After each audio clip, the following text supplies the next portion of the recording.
Chapter 901. He had thought of doing things according to the democracy of later generations, but now it was the great Ming dynasty. The people who had been ruled by a feudal society for many years would not be able to adapt to democracy. Of course, he could also use his supreme authority to force it.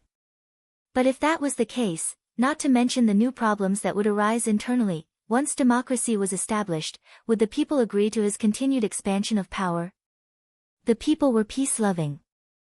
As long as their lives were good, they would be satisfied. How could they possibly support the expansion? If that really happened, they would really be shooting themselves in the foot.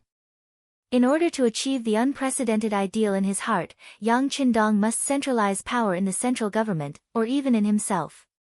For this reason, he would accept the infamy of being a warmonger and a butcher. But in this way, how to manage his own internal affairs and make them invulnerable became the most important thing at the moment. It was even a problem that must be solved. Sixth young master, the company commander who was fired, was also blackmailed. I heard that the company commander has a very beautiful wife who was fancied by Xia Kuan's assistant. Xia Kuan wanted to persuade them to divorce first and then marry her himself, but the company commander refused no matter what, so this happened. Long Yuntian was still talking when Yang Qindong shook his head. Well, the young master already knows what happened.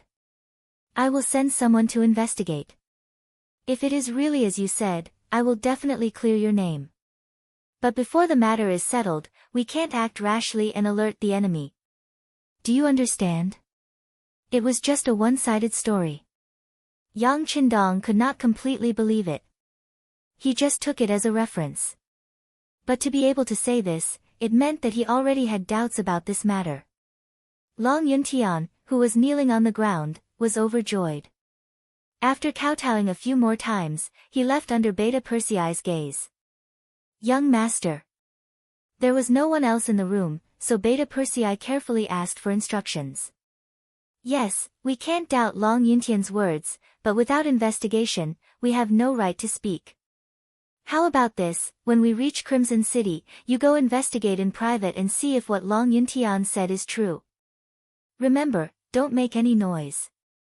We can't let a bad person go, but we can't wrong a good person either. Yang Qindong still didn't have the intention to investigate openly. No matter what, Wu Qian was a candidate recommended by Wan Xiaoyu.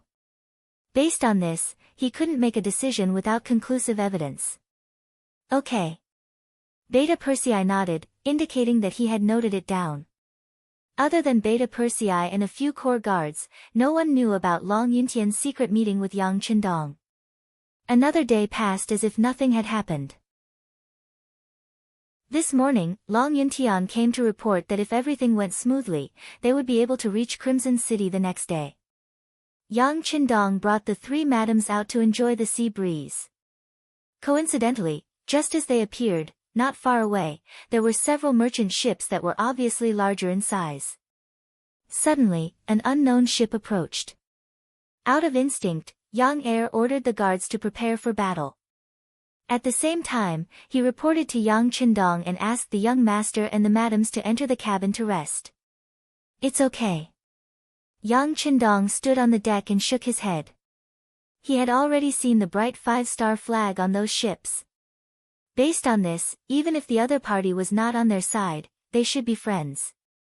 And he had already asked, this was the outer sea area of Crimson City. It was only about 500 nautical miles away from the city. If this place was not safe, then the First Sea Army was really useless. Of course, there was another main reason why Yang Qindong made this judgment. That was, he did not see the panic on the soldiers of the 1st Regiment of the 1st Division. Presumably, they should know about this caravan, or perhaps they should know and be familiar with who they are. The facts confirmed Yang Qindong's thoughts. When the distance between the two sides was less than 10 nautical miles, the other side actually sent a small boat to approach them. It was at this time, with the help of binoculars, Yang Qindong saw that the small group of people were actually blonde Western foreigners. How the hell did they grow up to look like this? Beta Persei looked at the foreigners that appeared through the binoculars and was very curious. While cursing, he called the acting commander, Long Yuntian, and asked, "Who are they? What are they doing? Don't they know who is on the ship? Inform them and tell them not to come close." "Yes."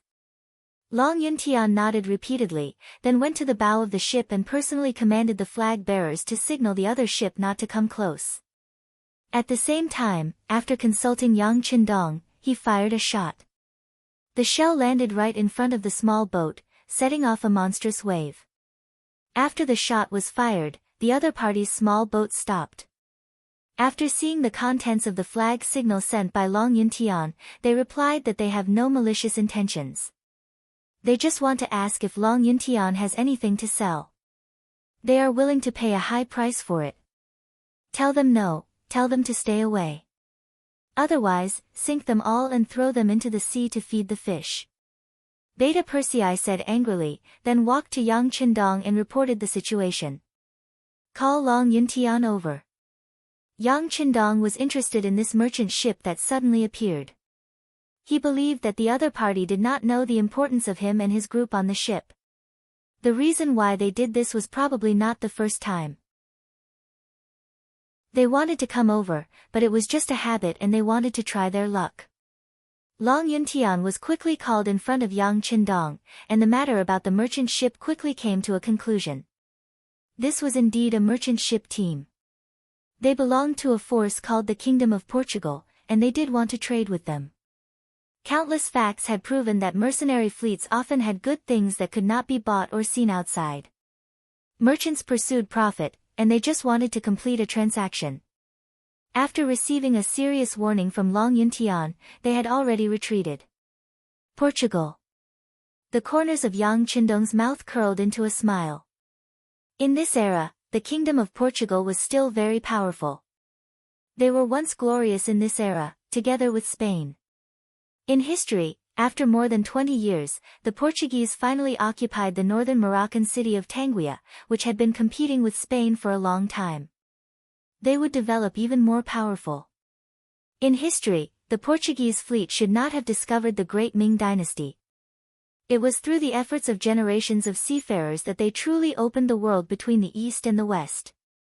Among them, there were people like Magellan and Galileo. However, in this life, because Gao Xiong and the others had obtained the map given by Yang Qindong, they had gone to the West first. As a result, they had accelerated their contact with the Western world, which was why they had appeared in this sea area so early. Do they usually do this? Will they also stop ships halfway to buy things? Yang Qindong looked at Long Yuntian and asked a key question. Yes, they often do this. But we will not trade with them. The Navy has Navy regulations, they can't stop ships without orders, so their actions have no meaning. However, even though they have not succeeded even once, they still continue to do so. I really don't know what to say about their perseverance. Long Yuntian quickly gave an answer to this question. Okay, I know. Yang Qindong nodded, he was still reassured by the Navy's style. But letting them be so close to Kiosk City is not a good thing. It seems that it is necessary to arrange for Gao Xiong to talk to them. While he can sell them some things at a high price, he can also test their attitude and learn more about the situation in the West. This will play a very important role in the future expedition there. The appearance of the Portuguese merchant ships made Yang Qindong's idea of sending troops and conquering the West become hot. Some of the resources there are still good, and they can be occupied early. This is part of his future grand plan. Under the threat of gunfire, the Portuguese merchant ships gradually moved away. The next morning, the 1st Regiment successfully entered the coastal area of Kiosk City. In the morning, the fleet finally appeared in front of the new dock. Looking from afar, they could already see the crowd of people welcoming them. Before, they were far away, so they couldn't see anything. But now that they are close, the majestic charm of Kiosk City really appeared in everyone's sight. Seeing this, the 3 ladies couldn't help but exclaim. Even the second lady, Xiao Yin, who was the first to come here, had to sigh at this moment. After a few years, Kiosk City has become even more magnificent. Back again. After a sigh, Yang Qindong stepped off the ship and once again stepped on the ground of Kiosk City. The sixth young master returned to Kiosk City. The second lady was pregnant, so the whole palace became very lively. It was on this night that Yang Qindong was alone with Hu Yan when he mentioned the issue of children and his worries. Hu Yan was a very kind woman, and her relationship with Qiao Yin and the other sisters had always been very good. It was precisely because he knew this that Yang Qindong confided in her and told her his thoughts, including some new rules that needed to be established. With regards to Yang Qindong's requests, Hu Yan agreed to all of them. She lay in Yang Qindong's arms with a blissful look on her face. Dong Shuai, you are very thoughtful.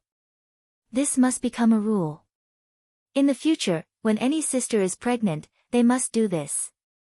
I will also set myself as an example. Unless second sister allows me to go over, I will definitely not casually step into her courtyard. It's been hard on you.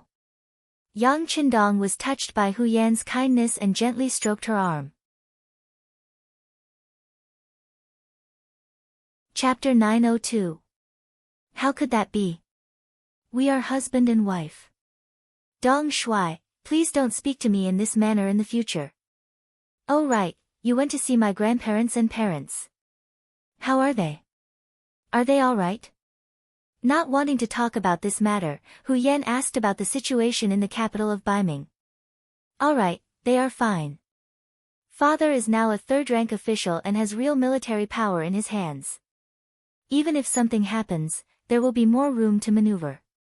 Furthermore, grandfather is a shrewd old man.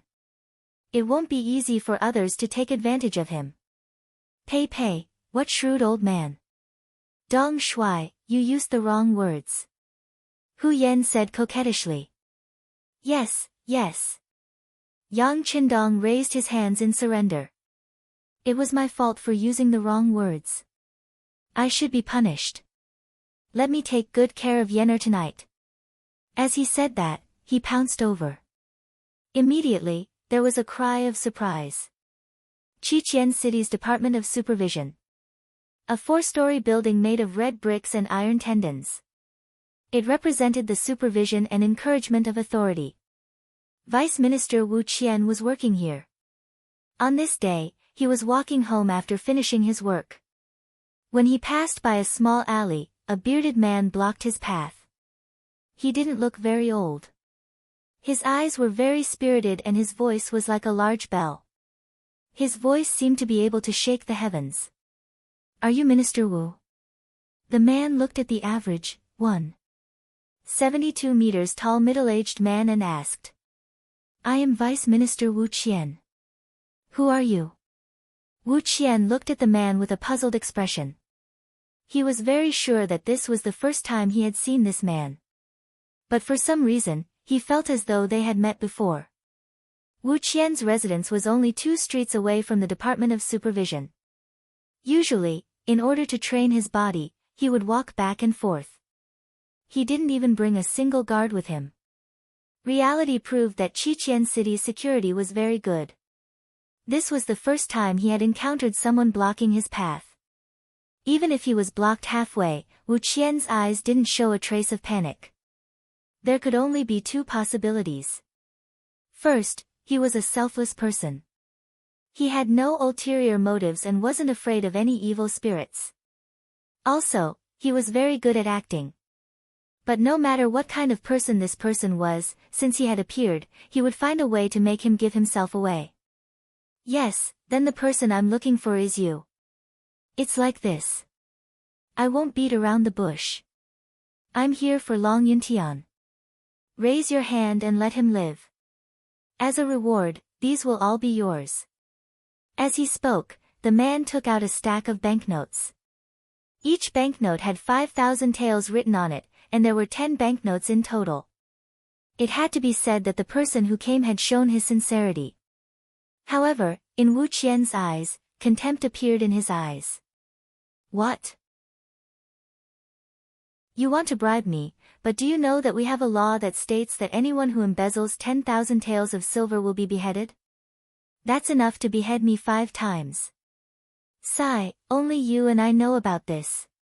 Besides, I didn't give you 10,000 taels of silver. Each banknote only has 5,000 taels of silver.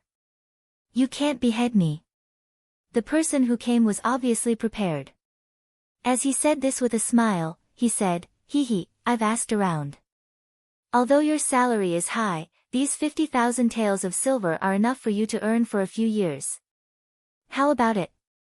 Now, as long as you nod your head, these will all be yours." "Oh. You're right." Wu Qian's face revealed a trace of emotion. After a slight hesitation, he reached out and took the 10 silver notes in his hand. "But I don't know what you mean by being magnanimous." Seeing Wu Qian accept the banknotes just like that, a trace of regret flashed in the person's eyes. But soon, he returned to normal. "It doesn't mean anything. As long as you don't hold on to Long Yuntian's matter, we will naturally take care of the rest. Hee, your request is simple. But what kind of person do you think I, Wu Qian, am? Men, quickly come and catch him. There's a thief here." Just a moment ago, Wu Qian still had a smile on his face, but all of a sudden, he turned hostile and began to shout loudly. This shout frightened the person who came. Everything happened so suddenly that he was caught off guard. As soon as the shout came out, hurried footsteps could be heard from the nearby streets. Needless to say, it must be Ling Feng, who was patrolling the streets, rushing over. That person snorted angrily at Wu Qian. "You're ruthless." He turned and ran, causing Wu Qian to pounce forward to catch him. The person escaped, but the banknotes of 50,000 taels of silver were not returned. The person who came had a gloomy face. After entering another street, when he came out, he no longer had the beard under his face. He looked much cooler. Who else could it be other than Beta Persei? Just now, he went to test this Wu Qian. He began to investigate this matter after coming to Crimson City. He found his brother, Yang Wu, and the director of the security bureau, Che Chao. He even followed the 6th young master's instructions and found the 5th madam, Su Munair. Her CIA training had been completed and she was spreading out her own network. Although it was not complete, a high official like Wu Qian still did some investigation. He checked everything that could be checked, and all the results showed that this Wu Qian was a serious, responsible, and impartial person. This result naturally did not satisfy Beta Persei. When Long Yuntian reported to him, he was watching from the side. This person was the kind of person who had nowhere to go and would not lie. Therefore, he still did not approve of this result and decided to give it a try. So, he borrowed 50,000 taels of silver from Yang Qindong for that test. The result naturally did not satisfy him. After all, Wu Qian still took the money, but in the end, he called for help. What was the meaning of that? With a heart full of confusion, Beta Persei returned to the palace and saw Yang Qindong. The 6th young master couldn't help but laugh when he saw his dejected expression. "What's wrong? Is it because he didn't accept your money?" "Young master, he took it." Beta Persei looked up and said something that surprised Yang Qindong. While Beta Persei was learning about Wu Qian, Yang Qindong was not idle either. He was also investigating this person's situation. He also found Wan Xiaoyu to hear her opinion. Unexpectedly, Wan Xiaoyu held Wu Qian in high esteem. Her evaluation of him was far higher than that of the Minister of Supervision, Xinyu. According to her, if one of these cadres was the Iron Mask that Yang Qindong spoke of, then Wu Qian was such a person. All kinds of information also showed that Wu Qian was an upright person. Even when he went to and from work, he did not ride a horse or sit in a sedan chair like the other cadres. Instead, he walked on foot and did not even bring a guard with him. It seemed unreasonable to say that there was something wrong with such a person. Therefore, when Beta Persei came to borrow the money, he thought it was unnecessary. But since he had to try, he might as well try. Unexpectedly, Wu Qian really took the money. Didn't this mean that he was really a greedy person and very good at disguising himself? Had everyone been deceived by him? While Yang Qindong was still thinking about which part of the problem had gone wrong, Beta Persei spoke again. He did take the money, but then he shouted and attracted the patrolling soldiers. I was worried that it would look bad if I was caught, so I could only run back first. Oh, ha ha ha. Hearing this, Yang Qindong could not help but laugh. He really thought that the other party had taken the money. Now it seemed that the money was just evidence. Young master, what are you laughing at? The money is gone, and I did not test whether he was a greedy person. It was my dereliction of duty. Beta Persei did not understand the meaning of this laughter, but since the money was given to him, he had to give an explanation. Well, the money will not be lost. If you don't believe me, you can send someone to the Ministry of Supervision in the afternoon and see if he handed it in. Well, it seems that the problem should not be with this Wu Qian, but with his family. In this case, you go and do one more thing. Calling Beta Persei to his ear, Yang Qindong instructed. That afternoon, as soon as he went to work, Wu Qian handed over the 50,000 taels of silver. At the same time, he showed an attitude of wanting to investigate Long Zitian. For this matter, he directly sent someone to the First Sea Army's military headquarters to explain the situation to Commander Gao Xiong. At the same time, he also said that Long Zitian bribed his superior and that the problem was extremely serious. There was also a need to investigate where the 50,000 taels of silver came from. Gao Xiong had already received Long Zitian's report and knew that he had reported the matter to the sixth young master. He thought that the problem was about to be solved. He did not expect to receive another report from Wu Qian. For a moment, he was in a bit of a dilemma. Since the matter had been reported to the sixth young master, he could not casually hand over the person, so he went to the palace and wanted to make a face-to-face report to Yang Qindong about this matter. But before he could see the person, Beta Persei directly blocked his way. The young master said that the matter will be clear tomorrow. Commander Gao, please delay it for one more afternoon. Since Beta Persei said so, Gao Xiong used the excuse that Long Zitian was on an urgent mission and was not at home. When the matter was passed back to Wu Qian, his assistant Xia Kun immediately said, Minister, I have already asked, Long Zitian is in the Navy's military headquarters and did not go anywhere. Is there such a thing? Wu Qian was obviously angry, then he slammed the table. I will find the sixth young master and tell him personally. Minister, it's late today. Tomorrow, if Gao Xiong still does not release the person, then report it tomorrow and let him suffer a little. Xia Kun stopped him. Now that it was almost time to get off work, it was not wise to disturb the sixth young master. Well, then wait until tomorrow.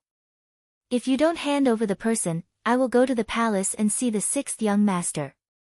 Wu Qian said angrily.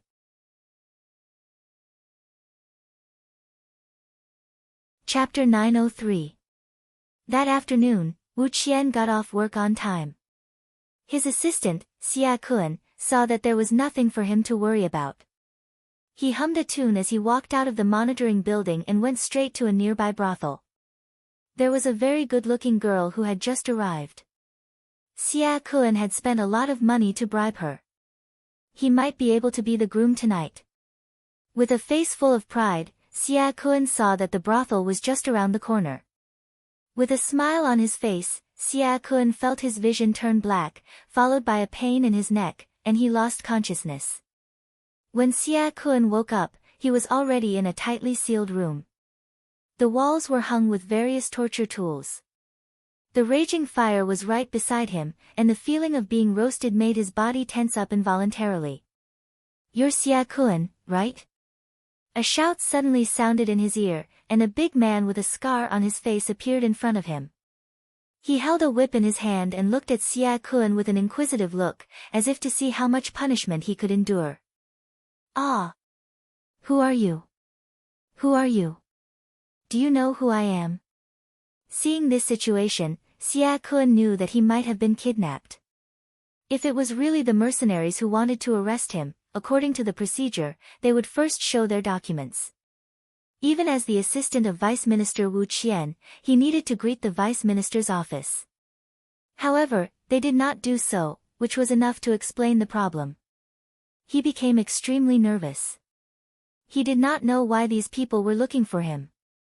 If they paid for his life, what should he do?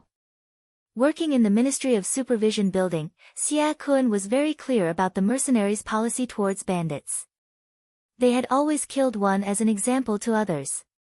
In order to destroy evidence and not be discovered, they would often end up killing the hostage. At the thought that he might die, Xia Kun immediately closed his eyes and shouted loudly, "I don't know you, and I didn't see what you looked like. As long as you don't kill me, everything will be fine." Xia Kun suddenly closed his eyes, which made the people around him stunned, especially Beta Persei, who was hiding in the dark, who smiled uninterestedly. This Xia Kun was very perceptive. If that was the case, the next thing would be easy to handle. Things would be a lot easier. After knowing that they weren't here to kill him, and that Xia Kun was only here to beg for his life, he was very cooperative. He gave him whatever he wanted, and answered whatever he was asked. The final result shocked Beta Persei. When he saw the confession and where the silver was stored, he waved his hand at Ba Daojiang, who had a scar on his face. "Second brother, what should we do next?" Ba Daojiang walked towards Beta Persei, who was hiding in the shadows, and chuckled. It was quite fun to be able to take on such a task. The only thing that made him unhappy was that Xia Kun was too cooperative. He hadn't even shown any of his skills yet, and Xia Kun had already flirted with him. "I'll go get the money and report to the young master." Beta Persei patted Ba Daojiang on the shoulder, then took out an ingot of silver from his bosom and went out for supper with his brothers. "How should we deal with this person? Should we?" Ba Daojiang took the ingot and made a throat-slitting gesture. "We can't kill him. The young master has instructed that this person should be left for Wu Qian to deal with. We'll just watch the show." Beta Persei chuckled. Wouldn't it be too easy to kill Xia Kun now? It would be better to leave him behind to verify his sincerity. Understood. Ba Daojiang chuckled and watched Beta Persei leave. According to Xia Kun's instructions, Beta Persei and his men quickly retrieved the silver. There were a total of 3 big chests containing 15,000 taels of silver. They were carried into the palace and sent to Yang Qindong. "Why is it silver?" Yang Qindong didn't seem surprised by this result, but he was curious that the silver wasn't exchanged for banknotes. After all, these 3 big chests weren't very good for hiding. This is all Xia Kun's idea. He was worried that one day something would happen. Even if he had banknotes in his hands, he wouldn't dare to exchange them for silver. He said it was more convenient this way. Moreover, when he wanted to, he could go take a look and touch it. It would give him a great sense of satisfaction. "Young master, what do you think this is?" Beta Persei chuckled. "Psychopath." Yang Qindong shook his head and said after giving an attribution, "How is it? Did he confess?" "Yes, he confessed everything. He used Vice Minister Wu's name to ask for bribes from many military and political cadres. With the previous company commander and Long Yintian as examples, many people chose to swallow their anger. In just over half a year, he got so much silver. He also said that he and Vice Minister Wu's concubine would split the silver 50-50. Political Commissar Su Hao took the opportunity to take the high position of regiment commander. It could be said that they each took what they needed. By the way, Wu Qian was just like his name. He really didn't have any money. He also didn't participate in this matter. Xia Kun also confirmed this matter. Beta Persei had just handed the information he received and the confession to Yang Qindong, but he saw that the 6th young master had already stood up angrily and slammed the table. What a clear division of the loot. Tell me, what other high-ranking officials were involved? Disregarding everything else, just the fact that Su Hao was able to become a regimental officer and was in the most elite unit of the Cold Front, it was impossible that no one else had participated in this. As for Wu Qian, he could only prove that he had good integrity and that Wan Xiaoyu didn't misjudge him. However, whether he could be put in an important position or not depended on how he dealt with this matter next. Young master, please calm down. There were other people involved, but they were all the assistants of those high-ranking officials. Many things were done by them. They are the most trusted people of those high-ranking officials.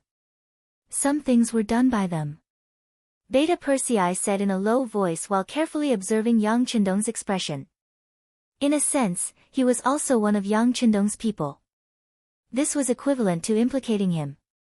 If you don't clean the house, how can you clean the world? They can't even manage the people around them well. They are also responsible. It seems that this self-examination is not thorough enough. Yang Qindong said with emotion. 1,000-mile dike would collapse because of an ant's nest. Whenever something big happened, it would be because of a small matter that wasn't done well. In the end, it would add up to become a big matter. Yang Qindong thought to himself. It seemed that the self-examination wasn't enough. The departments that were supervised were also not complete. This time, he could take advantage of the fact that he was in Crimson City to do a good job. At the same time, he could also set up a plan for it. Yang Qindong slept late that day. On the morning of the second day, when the various departments had just started work, 3 large boxes suddenly appeared at the entrance of the Ministry of Supervision, as well as a large envelope addressed to Vice Minister Wu Qian. No one could explain how this thing came to be, but it appeared in front of everyone in such a grand manner. This matter naturally caused a commotion. When Vice Minister Wu Qian saw this at the entrance of his unit, he immediately ordered his men to open the 3 boxes. Then, a dazzling amount of silver appeared in front of everyone. Wow! There's so much silver. Yeah, I'm afraid there's more than 10,000 silver. What's the meaning of this? Why did they leave so much silver in front of our Ministry of Supervision in the morning? That's right. Could it be that some official is here to surrender? But this is already more than 10,000 silver. I'm afraid that even if he surrenders, the punishment won't be too light. The sounds of discussion came one after another. Although Yang Qindong had set a rule that embezzling 10,000 silver would result in the death penalty, there were exceptions. For example, if there were meritorious deeds or surrenders, it would depend on the person. Everyone was wondering if this was the act of a corrupt official to save his life. Wu Qian was also dazzled by the white silvers. Although the amount of silver was recorded in the investigation of corrupt officials, it was only a number after all. It was not as direct as the silver in front of him. However, Wu Qian was merely shocked. When he saw that there was another letter on the box that was addressed to him, Wu Qian reached out to take it and then opened it. In an instant, everyone's attention was attracted. Just when everyone's eyes fell on Wu Qian, waiting to see how he would react and guess who wrote this, Vice Minister Wu suddenly lost his balance and fell straight to the ground. Fortunately, someone with sharp eyes and agile hands quickly reached out to support him, so he did not fall. However, at this moment, Wu Qian's face was pale and his breathing was a little rapid. Everyone was even more surprised to see such a loss of composure. What exactly was written in the letter that made Vice Minister Wu, who was known for being impartial, lose his composure like this? Let's go. At some point, Minister Xinyu appeared and his assistant began to chase people away. Soon, the place became quiet again. Xinyu also took 2 steps forward and came to Wu Qian, asking with concern, "Old Wu, are you okay?" "I'm fine, I have something to report to the minister." Wu Qian's expression slowly returned to normal. Although he was still very shocked and angry, since it had already happened, he had to find a way to solve it. "Okay, then let's go to my office to talk. Come, seal these 3 boxes first." Xinyu nodded and then ordered the people around him. In the minister's office, Wu Qian showed the letter to Xinyu. It was not accurate to say that it was a letter. It was a confession, and Xia Kuan's name and handprint were written in the confession column. Of course, he was very familiar with the handwriting. He could tell at a glance that it was handwritten. He didn't expect such a big thing to happen to the people around him. At the same time, even his newly married wife and brother-in-law were sinners. This blow came too fast, so fast that Wu Qian wasn't prepared at all and couldn't react in time.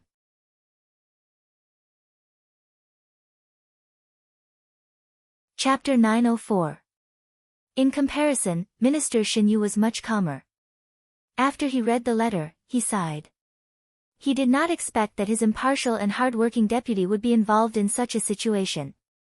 If it were anyone else, they would be in pain and in a dilemma. Minister, I would like to withdraw. Wu Qian announced his decision. This matter involved his assistant and family. He no longer had the authority to deal with this matter. Withdraw? Shen Yu pondered for a moment and shook his head. Normally, this matter involves your family and the people around you. You should withdraw. But now, this matter has been made known to everyone in the Ministry of Supervision. Perhaps the truth will spread soon. If you withdraw now, people will inevitably say that you are trying to escape. Although it is only a difference of one word, sometimes rumors can be fatal. Minister, what should I do? After Wu Qian heard this, he realized that he had underestimated the matter. If it was before, he could withdraw. But if he withdrew now, he was afraid that someone would really use this matter to make an issue out of it. One must know that the Ministry of Supervision looked impressive, but in reality, they had offended many people. Once something happened to them, there would be many people who would kick them when they were down. Investigate it. Investigate it yourself. Then use the results to slap the faces of those who are watching the show. Let them see what kind of person you are, old Wu. Take this opportunity to show your impartial side. Shen Yu said with an encouraging attitude, but then he changed the topic and said, but if you want to do this, then you must be prepared to sacrifice some people. And if you can't do this, then I agree to withdraw. Wu Qian understood what Shen Yu meant. He was asking him to make a decision. Should he choose the law or should he choose his family? The problem was there.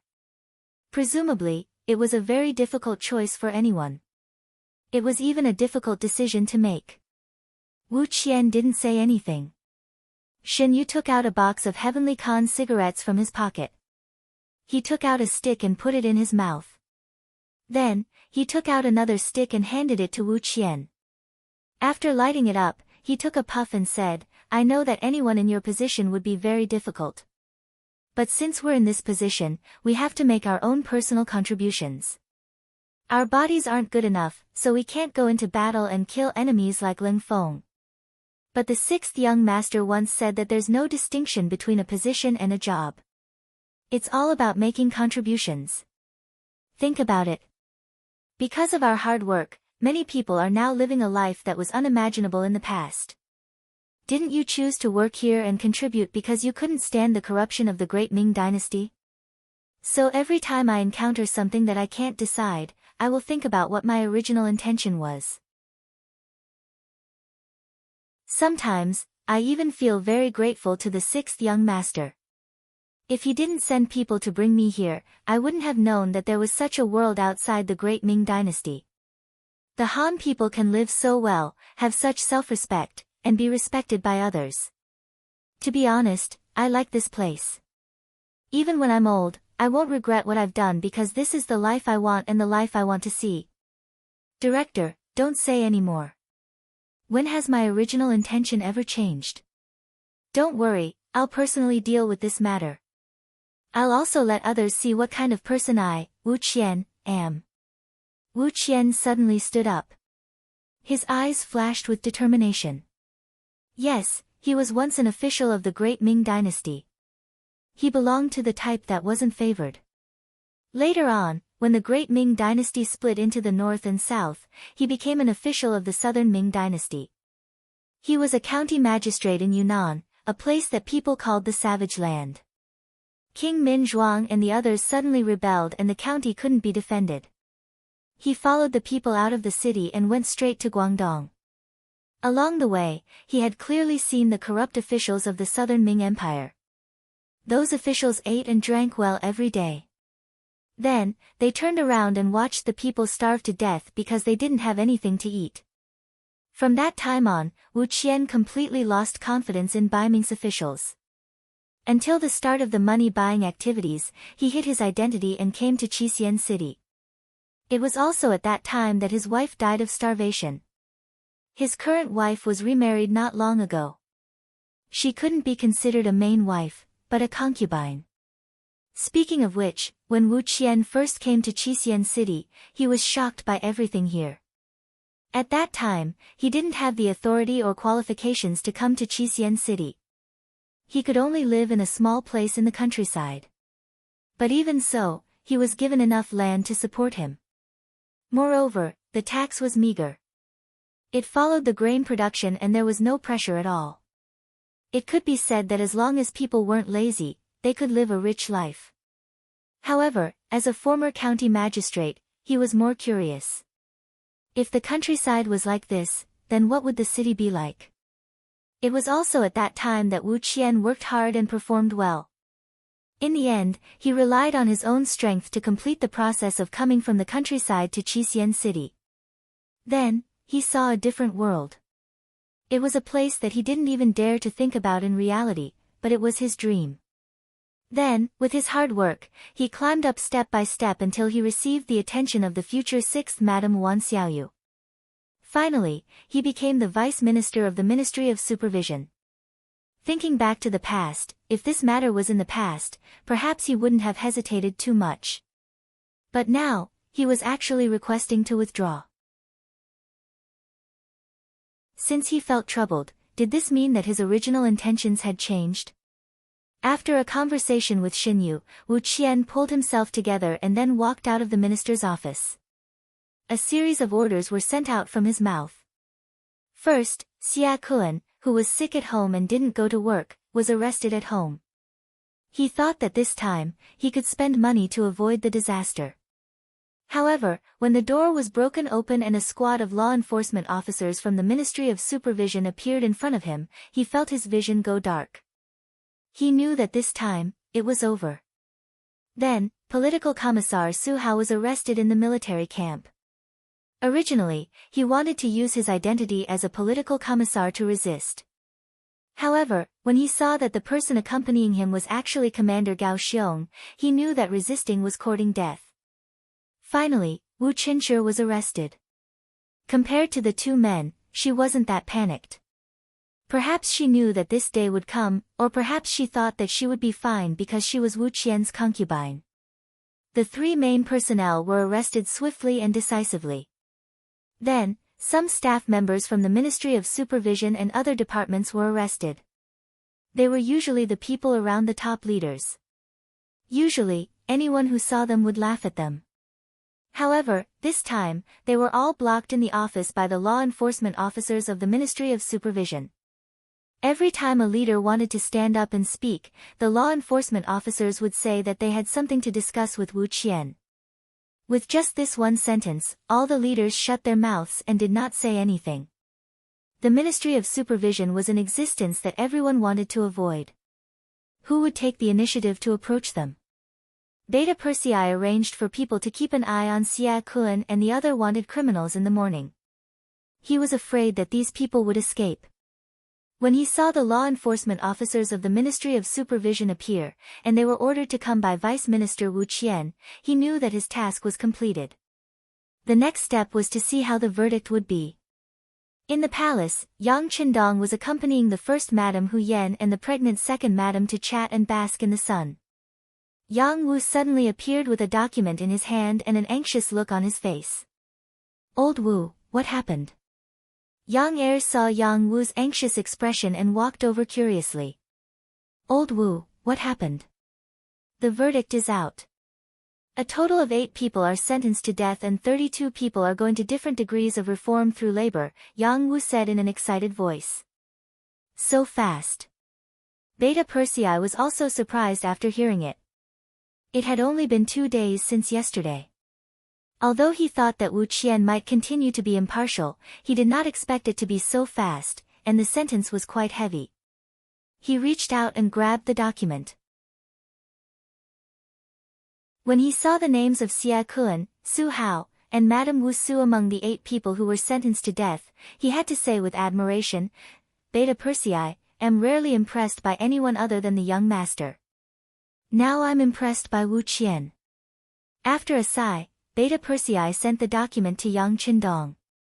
He just glanced at it briefly and nodded, I already know about the matter and I agree with this decision.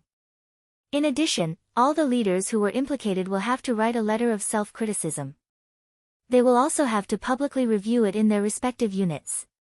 If anyone disagrees or is in conflict, then report their name. I will personally send them to the countryside and personally choose a piece of land for them to live on for the rest of their lives. As for Wu Qian, the people around him are rotten. He should also reflect on it and let him stay at home to reflect on his mistakes. Yang Qindong's order was quickly issued in the form of a document. Although Yang Qindong had returned to Qiqian City, he rarely expressed his opinions on some of the work below. Even if a department was not doing well, he would usually talk to its main leader in private. The number of times he gave orders in the form of a document like this was really rare. It was precisely because it was rare that it attracted attention and attention. Originally, when some of the people around the leaders were in trouble, they did not care and thought that they could just find another one. They did not even think about what they had done wrong. Not to mention to do any inspection. But as soon as the document was issued, they knew that they had angered the 6th young master this time. At the moment, none of them dared to take a deep breath and immediately wrote a reflection in person with a proper attitude.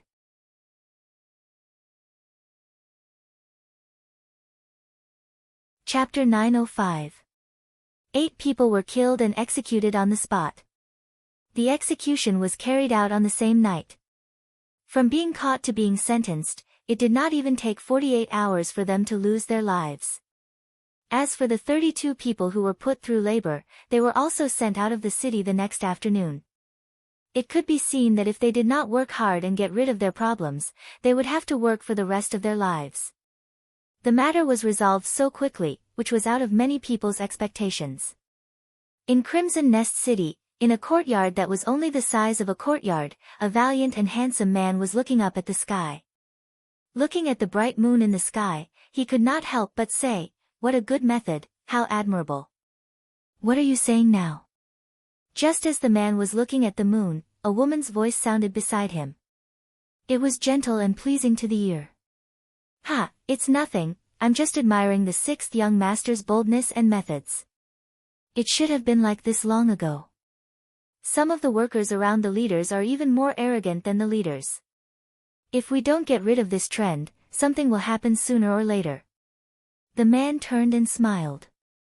When he looked at the woman in the courtyard, his face was as warm as spring. "That's right, my 6th brother is amazing. To be honest, when I was young, I did not know that he had such ability. Everything that has happened now makes me feel like I'm in a dream," the woman said with a smile as she got up and poured some warm tea for the man. There was only one person in the entire Crimson City who had the right to call Yang Qindong's 6th brother, and that was the Yang family's 7th sister, Yang Duo. In actuality, she was the one who had said those words. She had first left the capital of Baiming with Yang Qindong and had just gotten used to the climate and environment of the origin city. Then, because Qiao Yin was pregnant, she had taken a boat to Crimson City. Only after coming here did Yang Duo know what a great undertaking was. After coming here, Yang Duo often walked around with the madams and quickly understood the situation in Crimson City. In particular, she knew that in this city, although marriage required the blessings of the parents, it also depended on one's own will. This was what people called free love. Furthermore, the madams had all said that half of the women who came to Qian City had taken the initiative to divorce and pursue their own happiness. Although it was only 5%, in a place like Crimson City that was already filled with people, this was not a small proportion. This also made her think. She never thought that she would really meet such a man on the street. Speaking of which, it was quite a coincidence. She originally thought that the security of Crimson City would be very good, so when she came out, she refused to bring any guards and only brought a maid to accompany her. However, because she accidentally exposed her wealth, she was still targeted. Just as the thief was about to steal, he was discovered by a man who suddenly appeared and caught red-handed. Yang Duo was also sent to the nearby public security office as a witness. Only then did she know that the man's name was Long Tainan. What Yang Duo didn't expect was that this man who didn't even look 30 years old was already the second in command of Crimson City's public security department.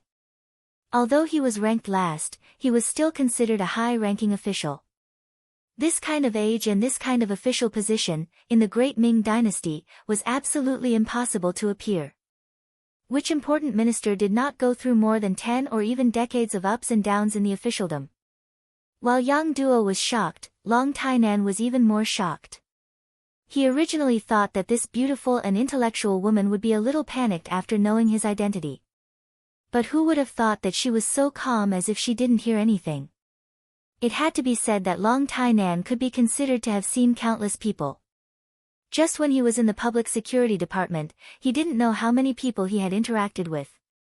Often, he could see a lot of things from the changes in other people's expressions. But when facing Yang Duo, he found that his tricks seemed to be useless.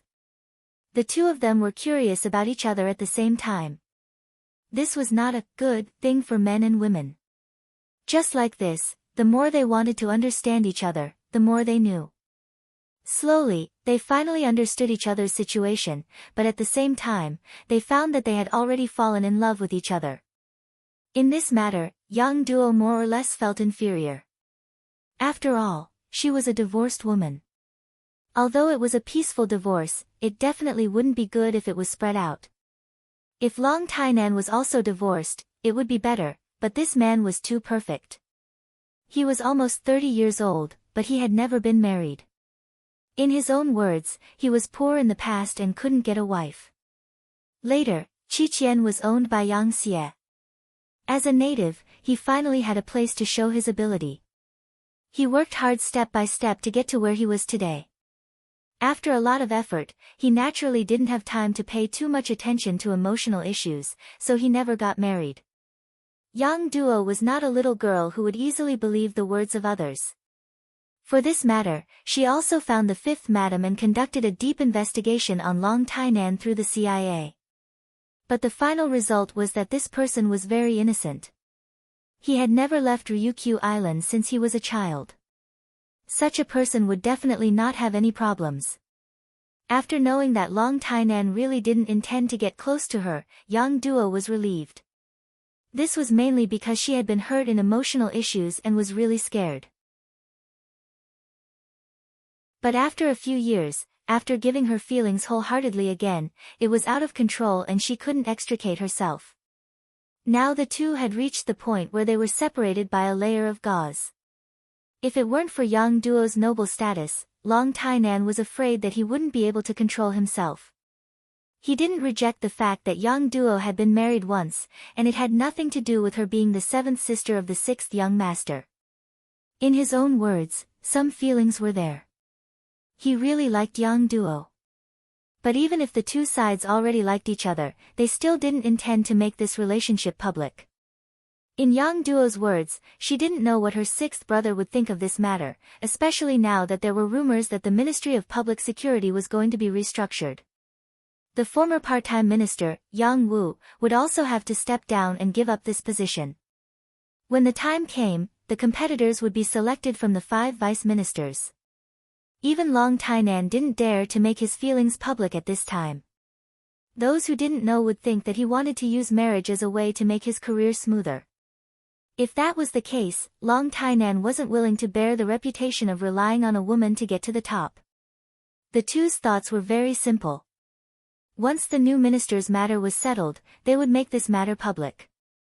At that time, no one would say that he was relying on a woman's power. As the last of the 5 vice ministers, Long Tianan's qualifications were the lowest. He had also been the vice minister for the shortest time, so he had never thought much about this position. The so-called no desire was probably referring to people like him.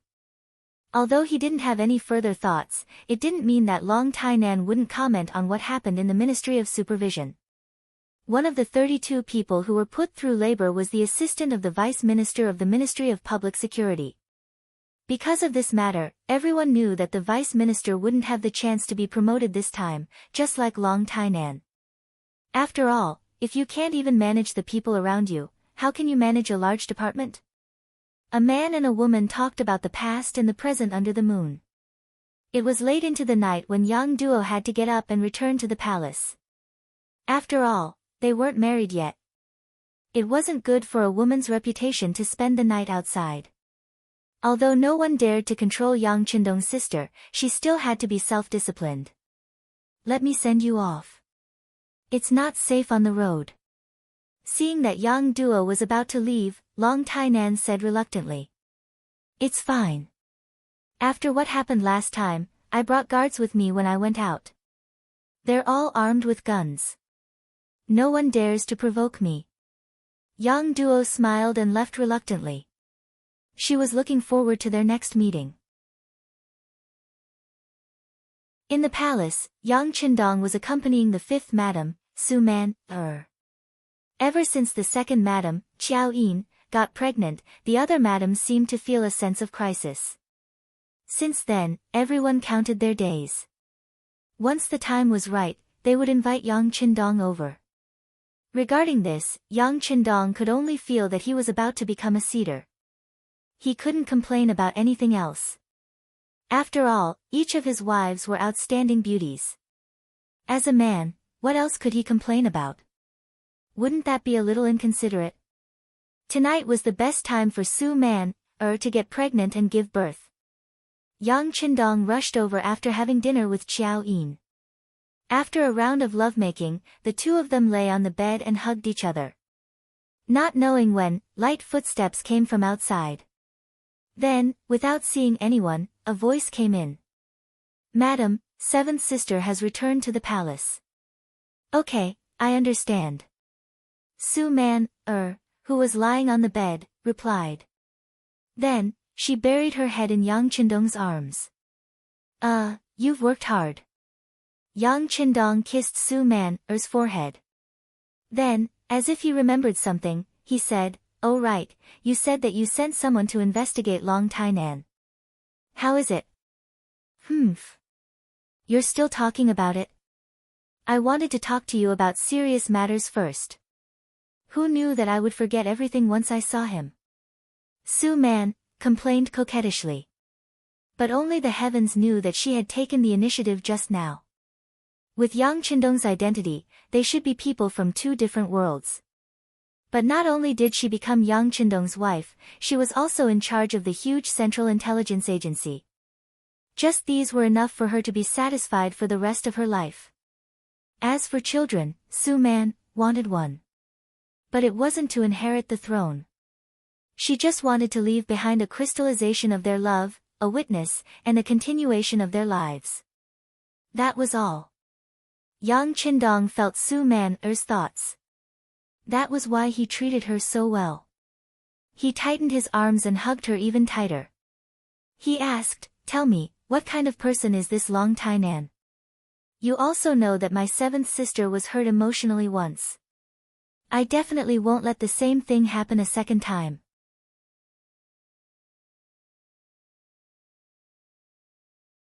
Chapter 906.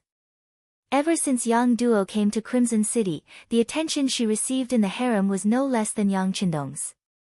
After all, she was a member of the Yang family and the first person from the sixth young master's family to come to Crimson City. One could imagine how much importance she would receive and how many women would curry favor with her. Everyone wanted to gain Yang Duo's friendship so that they could integrate better into the Yang family. It was impossible to hide everything about Yang Duo. Not to mention, other than Tuoya and Su Maner, the other women knew Yang Duo before and had a good relationship with her. Her husbands were well aware of Yang Duo's failed marriage. They even knew that Yang Qindong had beaten up his seventh brother-in-law the first time he had come to the capital. As the women giggled about their husband's tyrannical behavior, they were even more keenly aware of the close relationship between the sixth young master and his big sister. Otherwise, why would he not do anything else after coming to the capital and instead do this first thing? Yang Qindong's importance was the women's importance. Yang Duo's personal problems also became something that the women had to worry about. They even wanted to build a relationship with her. They knew that the sixth young master wouldn't object to such a thing. They didn't expect that she would have a relationship with a golden bachelor like Long Tainan. This phrase was personally said by Yang Qindong. He used it as an analogy to those young and promising men who were in high positions but had yet to marry. Sometimes, he would even pretend to be disappointed and say that it was a pity that he already had several wives and couldn't be a golden bachelor. Therefore, he attracted a lot of rolling eyes. Yang Duo actually found Long Tainan. Even if she didn't request for an investigation, the other madams wouldn't take it lightly. As such, some things about this person were quickly investigated. In the end, the CIA and the Security Bureau jointly announced that there was no problem with this person. Yang Qindong also knew that for an official to be able to become a vice minister, his background must have been investigated thoroughly. There was definitely no problem with Long Tainan. However, that was not what he was thinking about. He was thinking about what kind of thoughts this man had when he came into contact with his seventh sister. Did he really not know Yang Duo's background, or did he just like her? Furthermore, he clearly knew that she was his seventh elder sister and took the initiative to befriend her. These were two completely different natures, which would ultimately lead to vastly different results. As Yang Qindong's wife, Su Maner naturally knew what he meant. Seeing that she had asked, he explained, "Our investigation shows that the two of them met purely by chance. It was the beginning of a hero saving a damsel in distress." At first, the two of them did not know each other's identities. Although Seventh Sister's identity was noble, because she had always been in the palace, not many people knew of her. Also, the thief who coveted Seventh Sister's money is still being punished and sentenced to 3 years in prison. From this result, we can basically rule out the possibility that it was man-made. According to our investigation, Long Tainan is a very prideful person. Back then, he had taken the earliest Ling Feng exam and even passed. However, considering that he was originally a local of Ryukyu Island, and that the local public security was also a big problem, they fought for his opinion to stay and work in the local area. I heard that in order to make him stay, the local officials even used prodding methods. The general idea was that even if he could be a good soldier, he might not be able to manage the local public security work. Under the provocation, as expected, he did not report to the military. Because of this, the military even fought a lawsuit with the local government for a while, hee. Hearing Su Maner's introduction, Yang Qindong did not smile at all. Instead, he snorted coldly, "Immature." Su Maner ignored him. Men were like this. When the woman close to them was about to get married, it was as if they were about to lose something. Under such circumstances, it was very difficult to say that they would find other people pleasing to the eye. This was her husband throwing a tantrum in front of her and also showing that he did not treat her as an outsider. Su Maner was happy in her heart and continued, "This person's ability is still quite good. He relied on his own hard work to climb up step by step. According to our investigation, during the work period, he did not have any close contact with any officials. Even Sir Yu Qian, who is in charge of a city, he only went to visit him once with his colleagues during the New Year. This is already very rare among the cadres at the secondary level. Yes, he's not someone who wants to climb up to others. That's one point." Yang Qindong expressed his opinion once again. Hearing this, Su Maner, who was at the side, was amused. "Husband, then your attitude means that you agree to this matter? It's still too early to say these things. We'll talk about it after I find a chance to meet him." Yang Qindong did not make a decision immediately. Instead, he wanted to observe.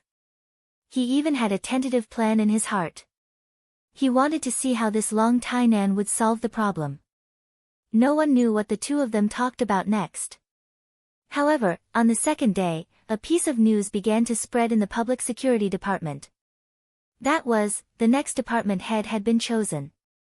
Whoever it was would be announced when the time came. Once the news was out, the expressions of the other secondary managers who were still trying to pull strings and possibly taking up the position instantly turned ugly. Since it had already been decided, it was obviously too late for them to do anything else. In his own office, Long Tainan also heard about this matter from his assistant. However, he only smiled and accepted it. Originally, he did not want to be an official. As long as he could work hard, it was the same no matter who became the department head. Originally, he thought that the matter had been settled and everyone could put their minds on work. However, he did not expect that another piece of news would spread.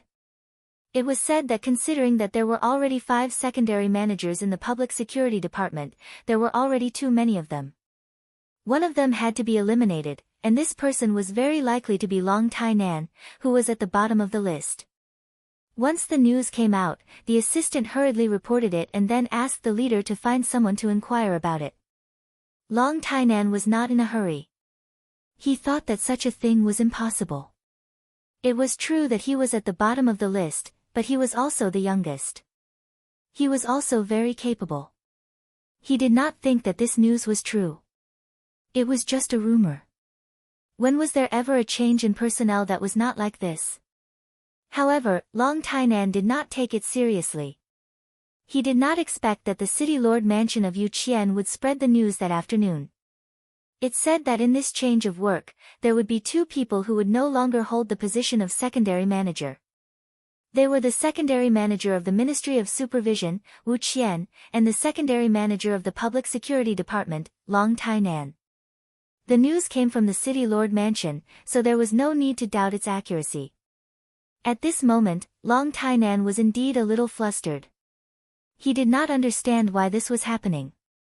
However, if it was because he was young, then why did they promote him to the position of secondary manager? Originally, he was working well down there. Wasn't this playing with him?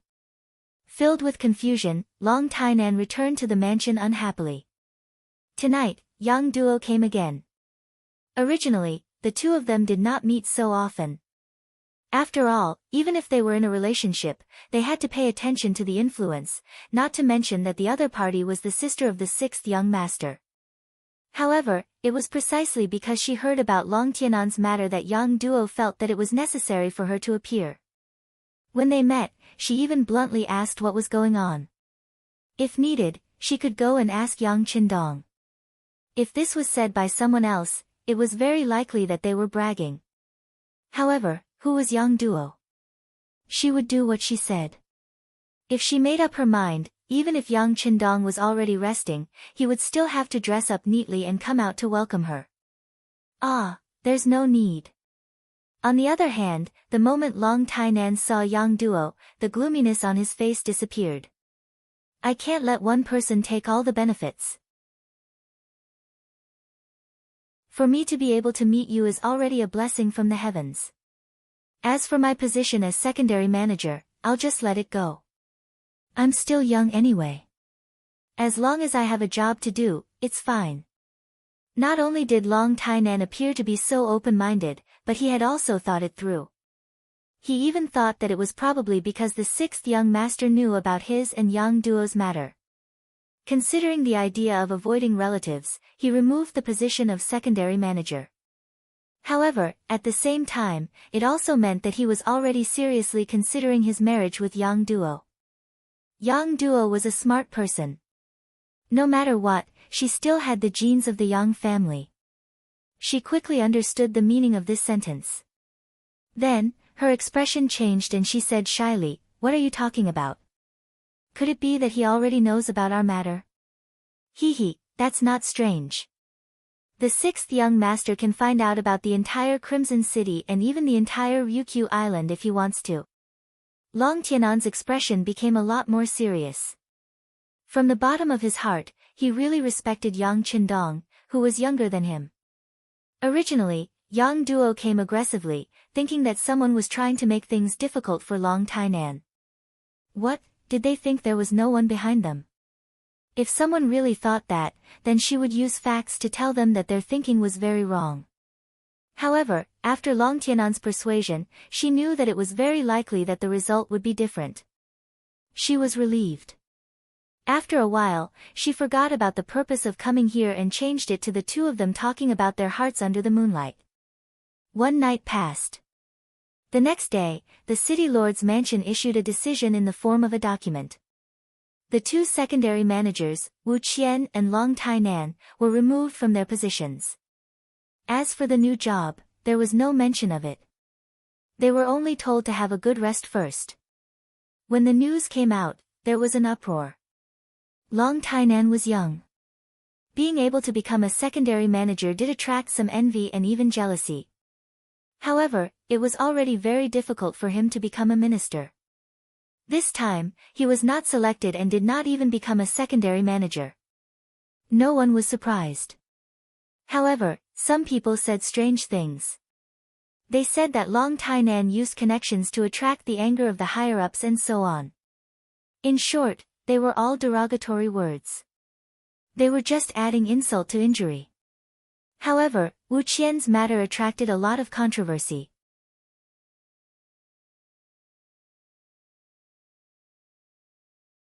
Chapter 907.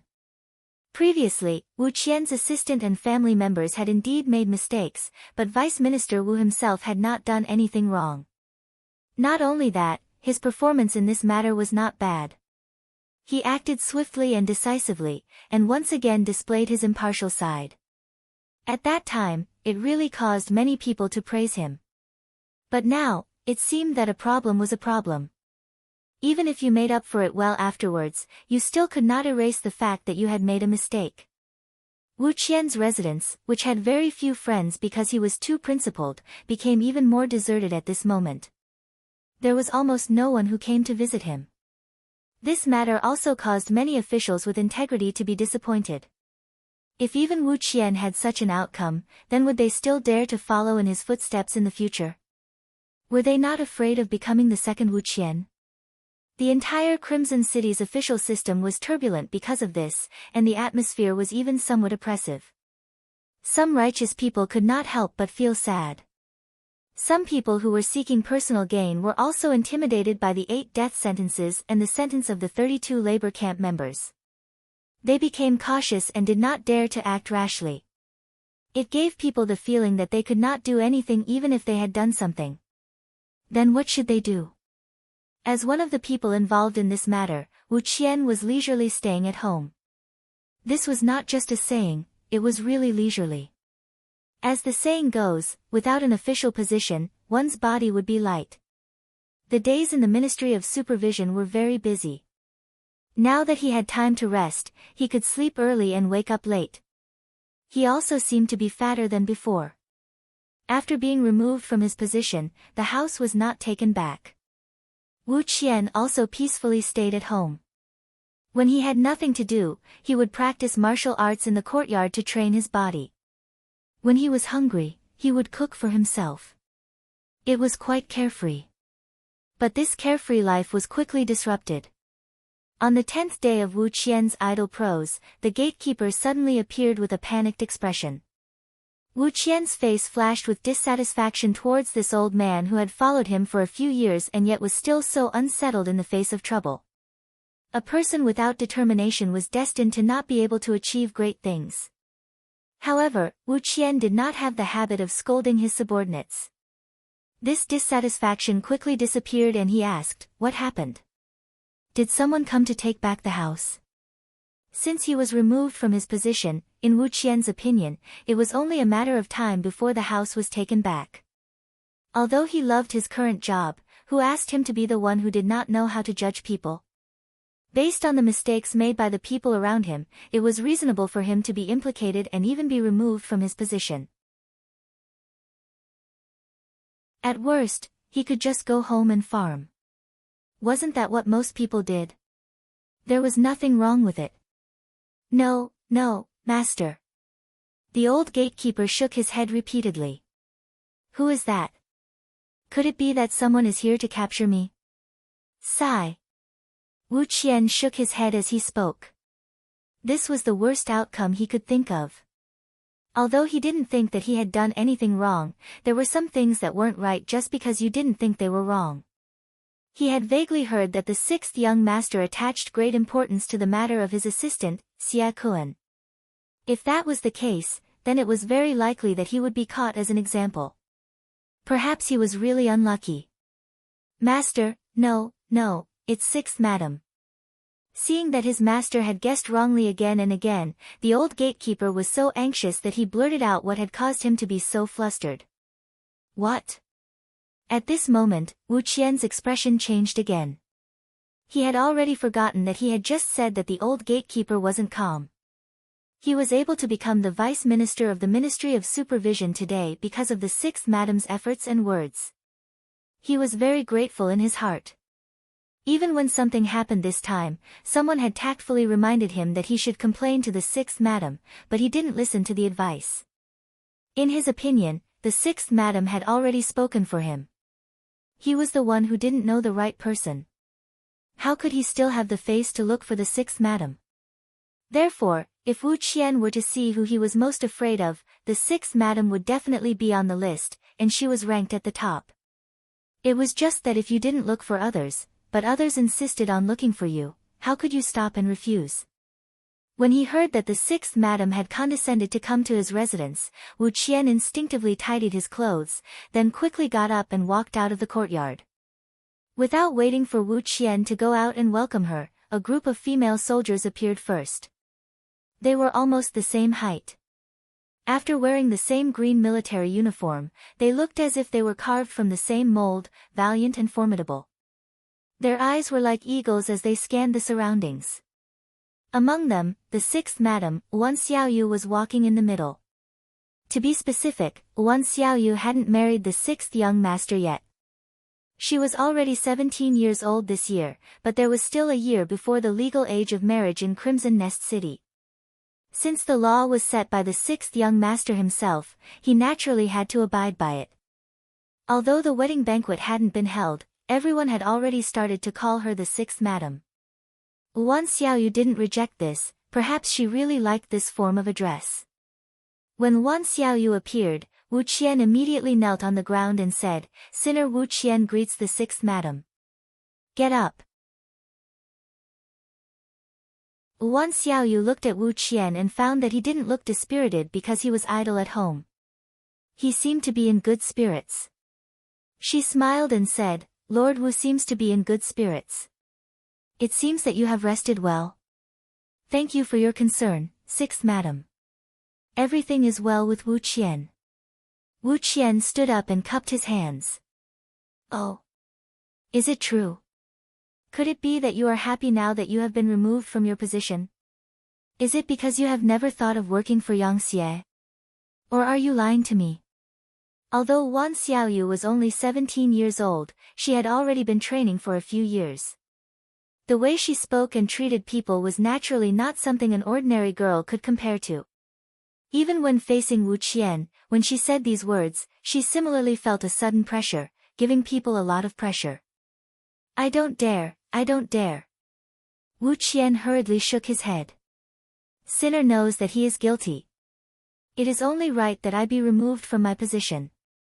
Everything is Qian's fault, so I will not be dissatisfied. Wu Qian's reaction was very fast. However, after he finished speaking, a voice suddenly sounded. Do you not know how to, or do you not dare? A man's voice suddenly sounded.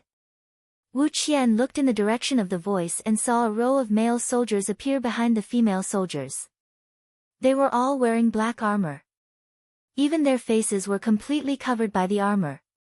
Only pairs of spirited eyes and nostrils that were used for breathing could be seen. It was unavoidably intimidating. When this formation appeared, Wu Qian's eyes flashed with shock. He immediately knelt down again and said with a panicked expression, Sinner greets the sixth young master. Oh. Your reaction is not bad. You guessed that the young master is here so quickly. However, you still haven't answered my question. As the voice sounded for the second time, Yang Qindong appeared in front of Wu Qian. He was still dressed in green, and his face had not changed much compared to a few years ago. The only change was that there was an additional aura of a superior on his body. Yes, sinner does not know how to, but also does not dare. Wu Qian knew that playing tricks in front of Yang Qindong was a joke, so he spoke the truth. This answer is honest. Alright, you can't expect me and madam to stand in your courtyard. Are you so poor that you don't even have tea? Yang Qindong was quite satisfied with this answer. If Wu Qian had only said that he did not know how to, he would have turned around and walked out. Yes, please enter the main room. Sinner will lead the way. Wu Qian's mind was still blank. He did not understand why the sixth young master and Wan Xiaoyu would come to his residence when he had been removed from his position. What was going on? With a myriad of thoughts in his mind, Wu Qian led the way while pondering the reason. Yang Qindong, who was behind him, also walked at a moderate pace. He looked around from time to time and nodded occasionally. It could be seen that Wu Qian was really poor. Normally, as the Vice Minister of the Ministry of Supervision, Wu Qian's monthly salary should not be a small amount. At least, it should not be a problem for him to support his family. However, both his concubine and assistant had met with mishap, and they had spent quite a lot of money using their authority. He had used his many years of savings to make up for the deficit. Even so, he was still short of a sum of money. Wu Qian, who had no savings, dismissed most of the servants in his house. Other than a gatekeeper, there was only a cook. One was for his face and the other was for his heart. They were both inseparable. This was also the reason why Yang Qindong only saw a gatekeeper and a servant when he entered the Wu residence. In the main hall, Wu Qian personally brewed tea and served it to Yang Qindong and Wan Xiaoyu. Then, he stood to the side and bowed, as if he was listening to instructions. Alright, since this is your residence, it is not good for us to usurp the role of host. Take a seat. Ever since Yang Qindong appeared, he had completely occupied the dominant position. He did not look like a guest at all. Yes. Wu Qian hurriedly agreed. The sixth young master had asked him to take a seat. If he did not take a seat, it would mean that he was not giving face to the sixth young master. This was also a crime that he could not bear. Wu Qian's but had just touched the chair when Yang Qindong's voice rang out beside him. He had no choice but to stand up again and return respectfully. How are your reflections at home these past few days? Replying to the sixth young master, Wu Qian knows that his sins are grave. No matter how you punish me, I will plead guilty. It can't be considered a grave sin. It is just that you did not know how to judge a person. You can still be saved. However, one must learn from the president's teachings. Mistakes can be made, but the same mistake must not be made again. Do you understand? Yang Qindong was very satisfied with Wu Qian's attitude. If the other party thought that he was not in the wrong and continued to be stubborn, then this person could not be used. Yang Qindong had always believed that honest officials were not equal to capable officials. There were many honest officials who were not as useful as capable corrupt officials. At least corrupt officials knew how to do things and make money by taking advantage of the situation. However, some honest officials did not do anything. They only did things half-heartedly. Sometimes, such people would spoil things.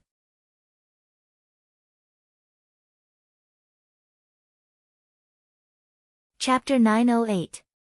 If one wanted to become one of the higher-ups in Yangxia, one's personal integrity was not enough. That was just a standard to measure how useful a person was. First, one had to have this foundation. Then, one's ability would be measured. As long as one had outstanding ability, knew how to do things, and knew when to yield and when to stand tall, such a cadre was what he urgently needed. Yes, I will remember it. I will not make the same mistake twice. Although Wu Qian did not know what Yang Qindong meant, he still replied instinctively.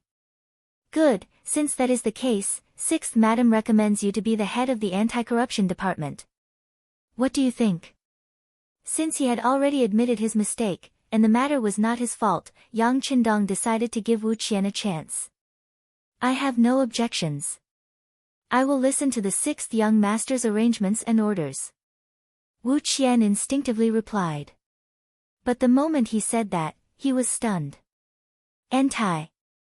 Anti-corruption department? What department is that? Why have I not heard of it before? Of course you have not heard of it. This time, it was Wan Xiaoyu who answered him.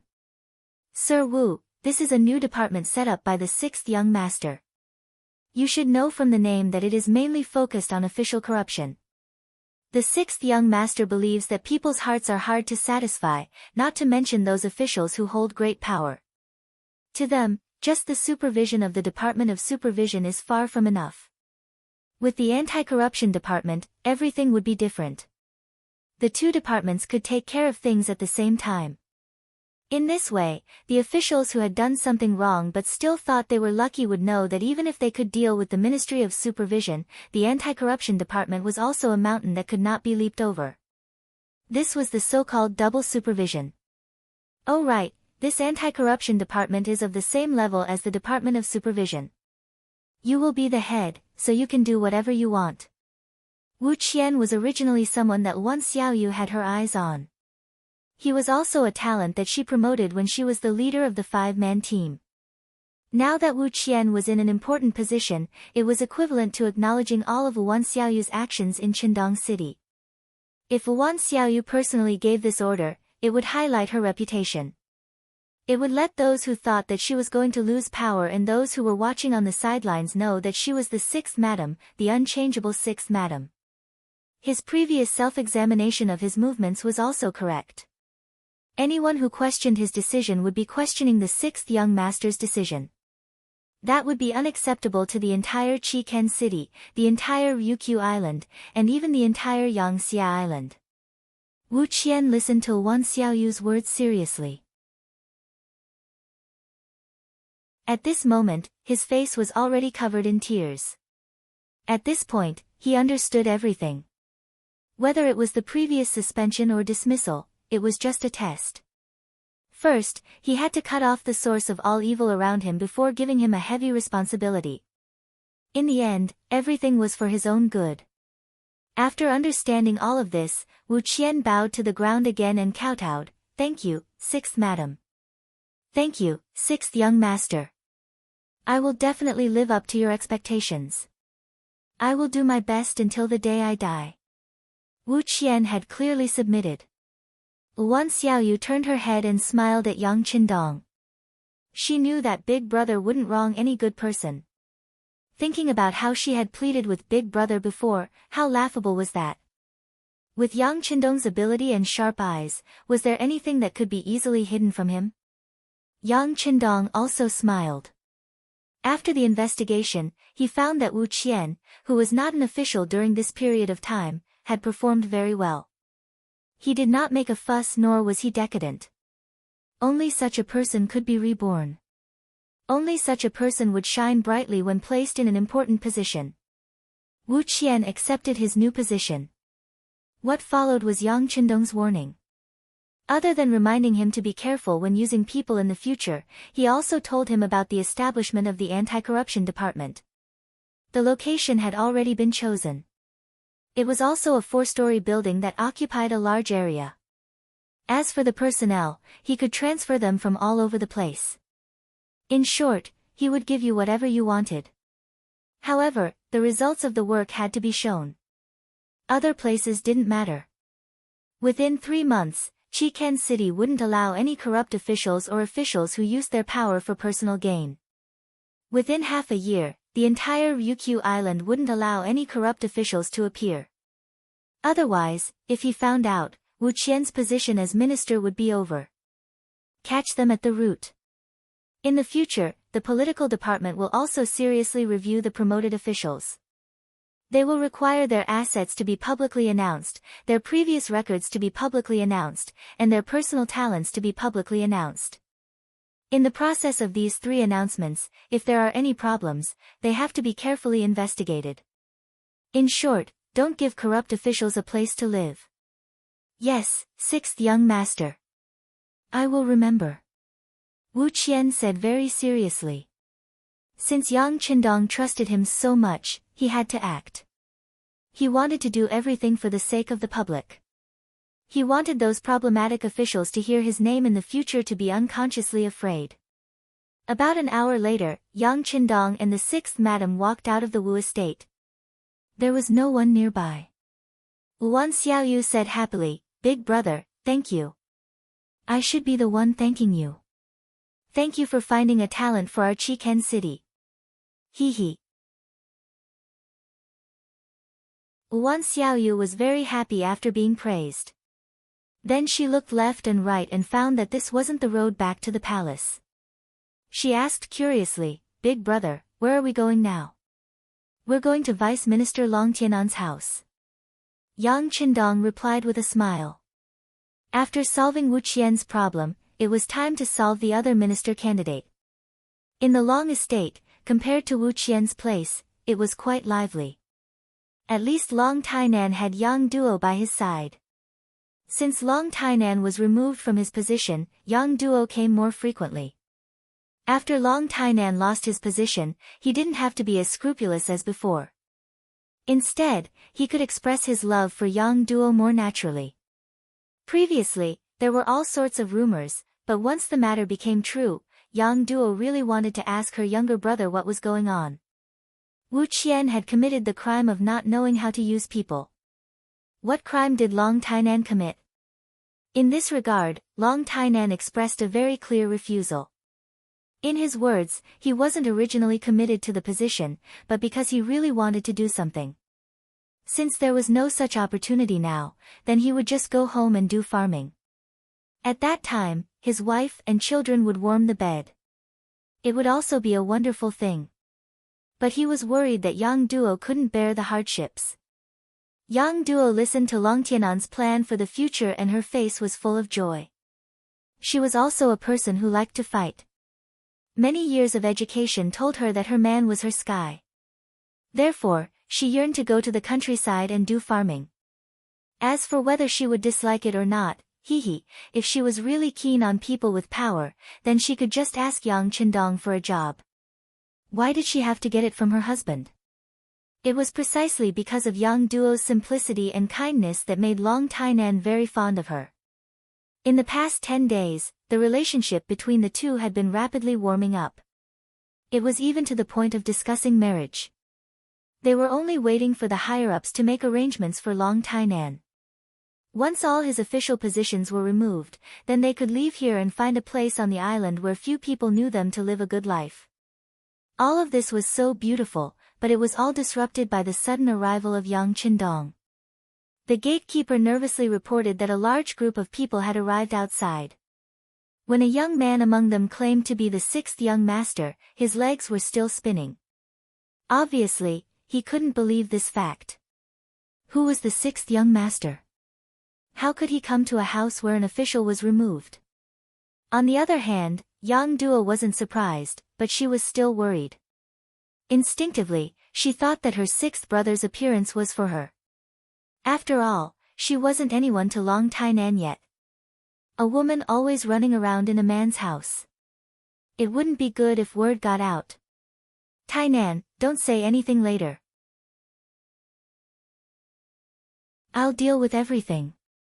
If he pushes me too hard, I won't let him interfere with my freedom of marriage even if I threaten him with death." Staying in Qiqian City, she didn't learn anything else, but the word freedom was often mentioned. Long Tainan wanted to stand up and say something, but he also knew that in front of someone like the sixth young master, he had no right to speak.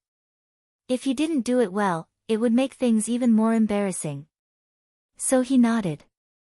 "Okay, Duo heir, don't worry. If he really pushes me too hard, I'll fight to the end even if I have to give up my life." "Okay." Yang Duo nodded gratefully, and then walked with Long Tainan to the gate. Outside the gate of Long Mansion, Yang Qindong and Wan Xiaoyu had been waiting here for a while. It had been half an hour since the gatekeeper went to report, but no one had come to greet them. Beta Persei, who was leading the team, was already impatient. What the hell is this Long Tainan doing? Is he angry because he was removed from his position and won't open the door? No, Let's wait a little longer. Yang Qindong shook his head lightly. But even though he said this, he was also unhappy. If it wasn't for the fact that the other party was most likely his sixth brother-in-law, he was afraid that at this moment, he would really break the door down. Fortunately, before Yang Qindong's anger reached its boiling point, the door opened from the inside, and Long Tainan and Yang Duo appeared in front of him. Sixth sister. Yang Qindong was naturally surprised to see Yang Gua here. He only heard from the madams that seventh sister would go to Long Mansion when she had nothing to do, but he didn't expect to bump into her. What? Are you surprised? Aren't you here to look for me? Looking at Yang Qindong's widened eyes, Yang Duo first put on an angry expression, but then she thought of something. Maybe her sixth brother really wasn't here to look for her, but she misunderstood. Who was Long Tainan? He was someone who dealt with criminals every day, so he could see everything clearly in an instant. It seemed that Yang Duo misunderstood the sixth young master. She immediately said respectfully, "Sixth young master, please come in for a chat."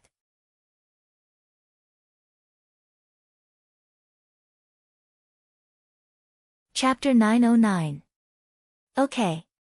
At this moment, Yang Qindong had also recovered his calm. He nodded and strode into the courtyard. Wan Xiaoyu wanted to follow him in, but Yang Duo came up and purposely walked further behind Yang Qindong. She asked in a small voice what was going on. After a few days of training, Wan Xiaoyu was also very smart. She smiled and said that Yang Duo misunderstood and that the sixth young master came to talk business with Long Tainan. After knowing that she guessed wrongly, Yang Duo's face turned red. This time, she had wronged Yang Qindong. But so what? She was the elder sister. She had this privilege. Moreover, this was a good opportunity. It was better to make things clear. Yang Qindong entered the main hall under Long Tianan's guidance. Yang Duo pulled Wan Xiaoyu and followed behind. She was worried that her brother would bully her future husband. Wan Xiaoyu, who was forcefully pulled in, saw all this and smiled. As a woman, she could understand Yang Duo's thoughts. When Yang Qindong saw that seventh sister had caught up with him so quickly, a bitter smile flashed through his heart. He didn't say any words of greeting and bluntly asked Long Tainan what she thought of the security of Crimson City and if there were any measures. As soon as the topic came out, Yang Duo became obedient. There were some things that she couldn't participate in and understand. Although she had a lot of questions in her heart, she couldn't say a word. Long Tainan quickly got into his role and reported the things that he saw, heard, understood, and came into contact with as the Vice Minister of Public Security. Sixth young master, people are divided into different grades and ranks. Even among the aristocratic families, there are capable people, and there are also wastrels. This is even more so for commoners. Some people are lazy by nature. Even if you give them a mountain of gold and silver, they will eat it all. And once they don't have money, they can only think of other ways. This kind of illegal thing has appeared. Moreover, they are emerging endlessly, and they can't be stopped despite repeated prohibitions. You're right, but we have to find a way to solve this problem. At least, we have to let those who want to take risks know what they can't do. Otherwise, they won't be able to make a comeback for the rest of their lives. Yang Qindong nodded in agreement.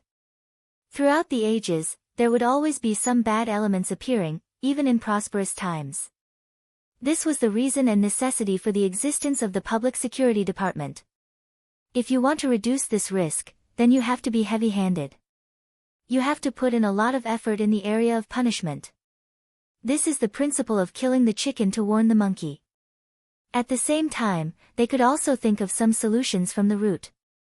For example, all the villages, townships, counties, cities, and even the street offices in the cities had to participate.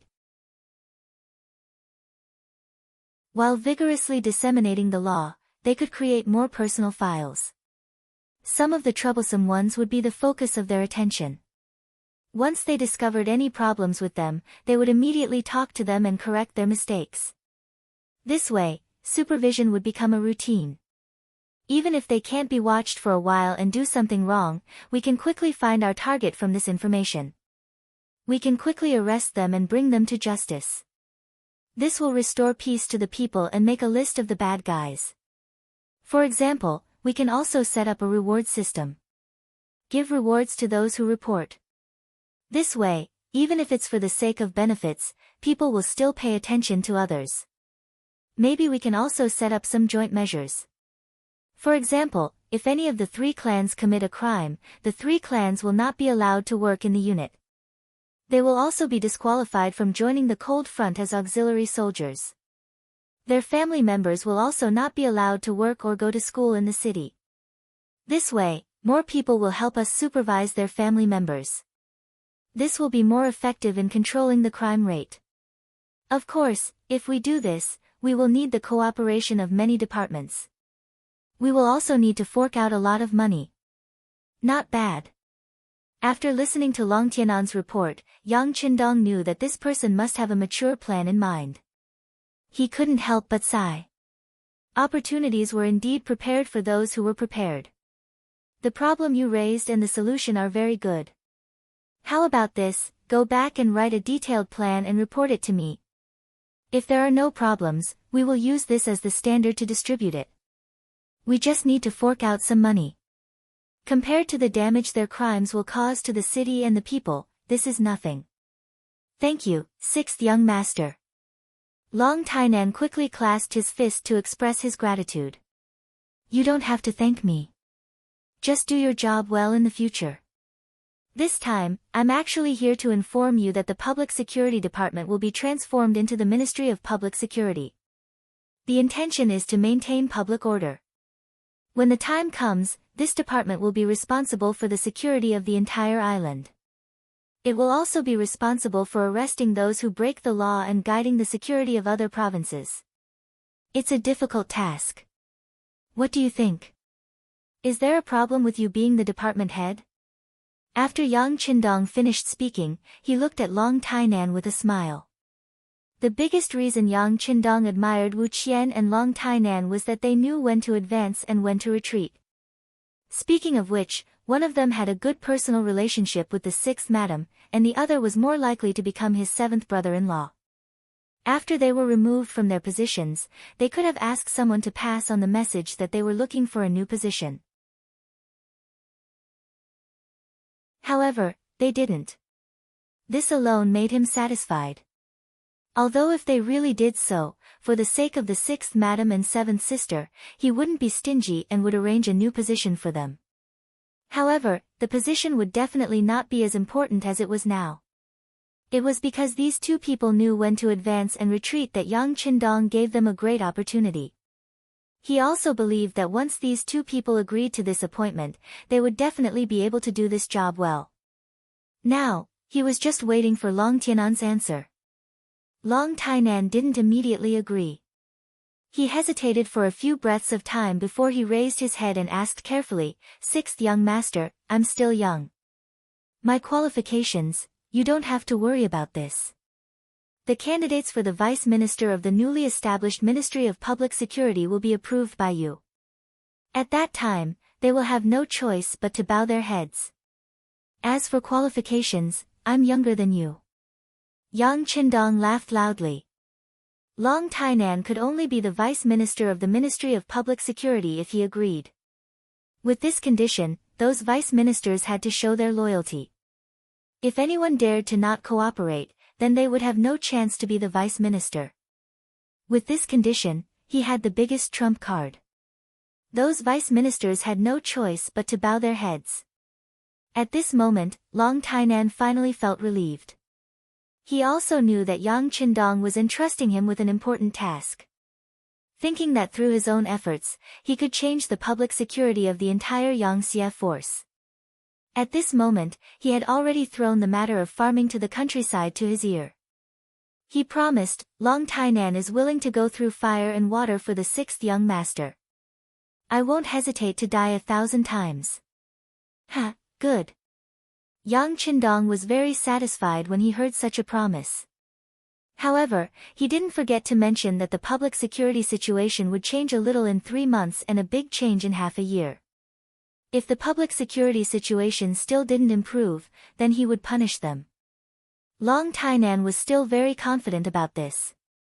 As long as everything was as he said in his suggestion, he was confident that the public security crime rate would be reduced to a minimum. Immediately, he nodded and agreed. Yang Duo looked at this scene from the side. She knew that the idea of leaving the city with Long Tainan and farming in the countryside couldn't be realized. She couldn't help but sigh and say, "Men, all of them are obsessed with power." Ha!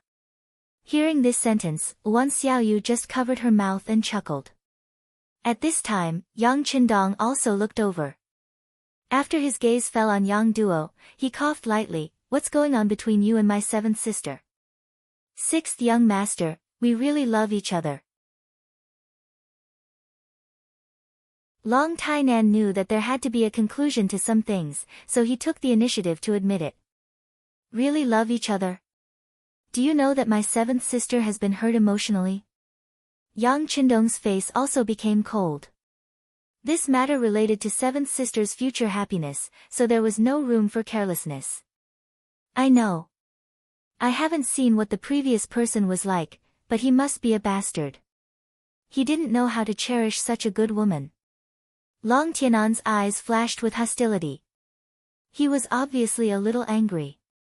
Seeing that Long Tainan didn't look like he was faking it, Yang Qindong nodded. "I have always been a very reasonable person. But if you bully my seventh sister in the future, or betray her feelings, then I will definitely make you wish you were dead." These words are effective for life. You have to think about it carefully. There are some things that you can regret now. Yang Duo, who was at the side, heard these words. Hearing Yang Qindong threaten Long Tainan like this, she couldn't bear it and wanted to say something. However, Wan Xiaoyu pulled her back in time and shook her head at her. Right now, Yang Qindong was standing up for Yang Duo. If she interjected now, then all those words would have been for nothing. Long Tainan didn't answer the question immediately. He could feel that the sixth young master wasn't just saying that for fun. Instead, the sixth young master was truly moved. If such a day really came, it would be impossible for him to escape unscathed. But he really liked Yang Duo, so he naturally didn't fear this kind of threat. Long Tainan slowly raised his head and looked at Yang Qindong, who was staring at him, and said word by word, "I will treat Duo heir well for the rest of my life. This isn't because she is the sixth young master's sister, but because I truly love her." "Good, very good. I believe you can do it. Since it's like this, if my seventh sister doesn't object, then prepare to get married. Do it before the Ministry of Public Security is established." Yang Qindong could see that all these words came from Long Tianan's heart. Since his seventh sister was willing, of course he wouldn't break them up. Not to mention, he was also very optimistic about Long Tianan's character and ability. Choosing the wedding before the Ministry of Public Security was naturally to tell Long Tainan that for the smooth progress of work, he could take advantage of the situation. Presumably, with his title as the sixth young master's brother-in-law, there wouldn't be many people who dared to play tricks with him. Yang Qindong was about to leave the Long mansion. Yang Duo hugged him and cried. She was grateful to her brother. If it wasn't for Yang Qindong, she would probably still be biming the capital. It was unknown if she could even endure until today. "Alright, seventh sister, you're going to be a bride soon. You won't look good if your eyes are swollen from crying. And, the palace will still be your home in the future. You can come back whenever you want. If anyone disagrees, tell me and I'll teach them a lesson." Yang Qindong patted Yang Duo's back and said while pretending to be fierce. "Annoying." Yang Duo laughed through her tears. At this moment, her smile was like a spring flower blooming on a branch.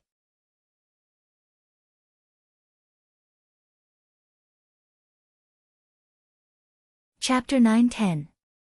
A day later, the documents regarding the establishment of the Anti-Corruption Department and the Public Security Department were issued. There was no sign before, so when the documents were issued, many people were stunned. Especially when they saw that the new ministers of the two departments had been decided, and that they were Wu Qian and Long Tainan, who had been dismissed previously. Many people immediately regretted it. If they had known earlier, they would have gone to the cold stove. Perhaps they would have been able to seek suitable positions in the two new departments now. In the palace, after Yang Qindong issued the documents, he didn't care about this matter anymore. Instead, he focused on another matter. This morning, the Security Bureau reported that the Spanish ships stopped at the port of Cologne. At the port of Campo of the House of Phnom Penh, 200 muskets were sold there. As soon as the news came out, the Security Bureau personnel in charge there felt that the situation was serious and quickly reported it on the radio. In the palace hall, Commander Gao Xiong of the 1st Marine Army and Commander Leng Song of the 1st Marine Division stood opposite Yang Qindong, standing tall and straight. Borimov is not honest. After Yang Qindong said this, he looked at the two generals and asked, "Let's talk, what do you think?" Sixth young master, it's our Navy's fault for not being able to stop the foreign ships from appearing in time. I request to join the battle and destroy this caravan as an example. Gao Xiong was the first to express his opinion, and expressed his willingness to fight at all costs. This time, when Yang Qindong returned to Qiqian City, he told him about the foreign merchant ships. He asked them to be watched because the current merchant ships were just scouting, and once the situation here was clear, the next one may not be a merchant ship but a warship.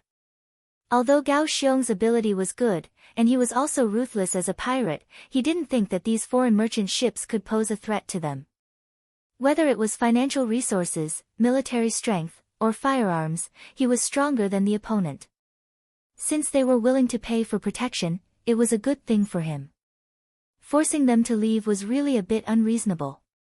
He didn't know the history of later generations, he didn't know the ambitions of the Westerners, and he didn't know that Macau would be colonized by Portugal for many years.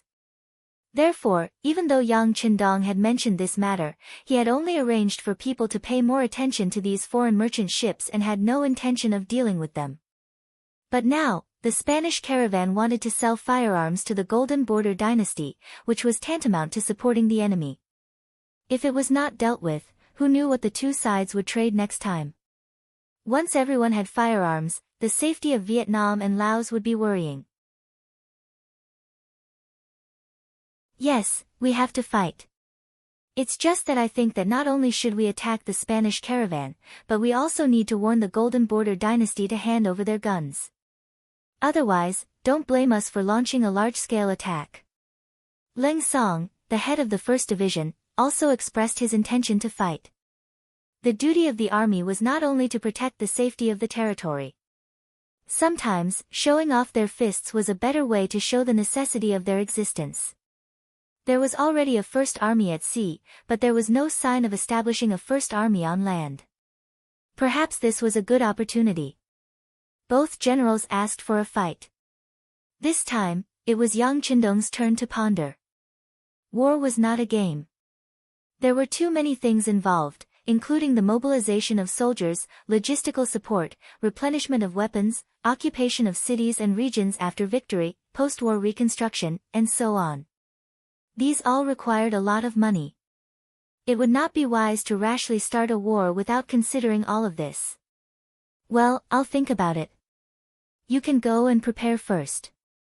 The Navy is responsible for keeping an eye on those merchant ships. Once there is an order, destroy them in the shortest time possible. Yang Qindong did not immediately give an order, but instead, he wanted to think about it, which was somewhat beyond the expectations of the two generals.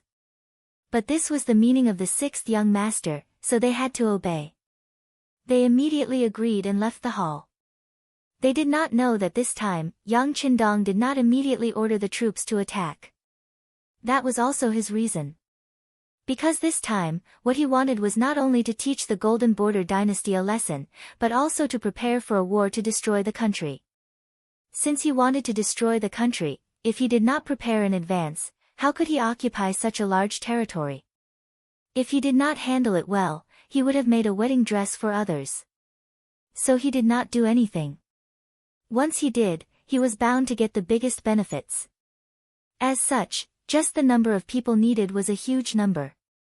Once the Golden Border dynasty was destroyed, it would become another province of Yangxia, just like Vietnam and Laos.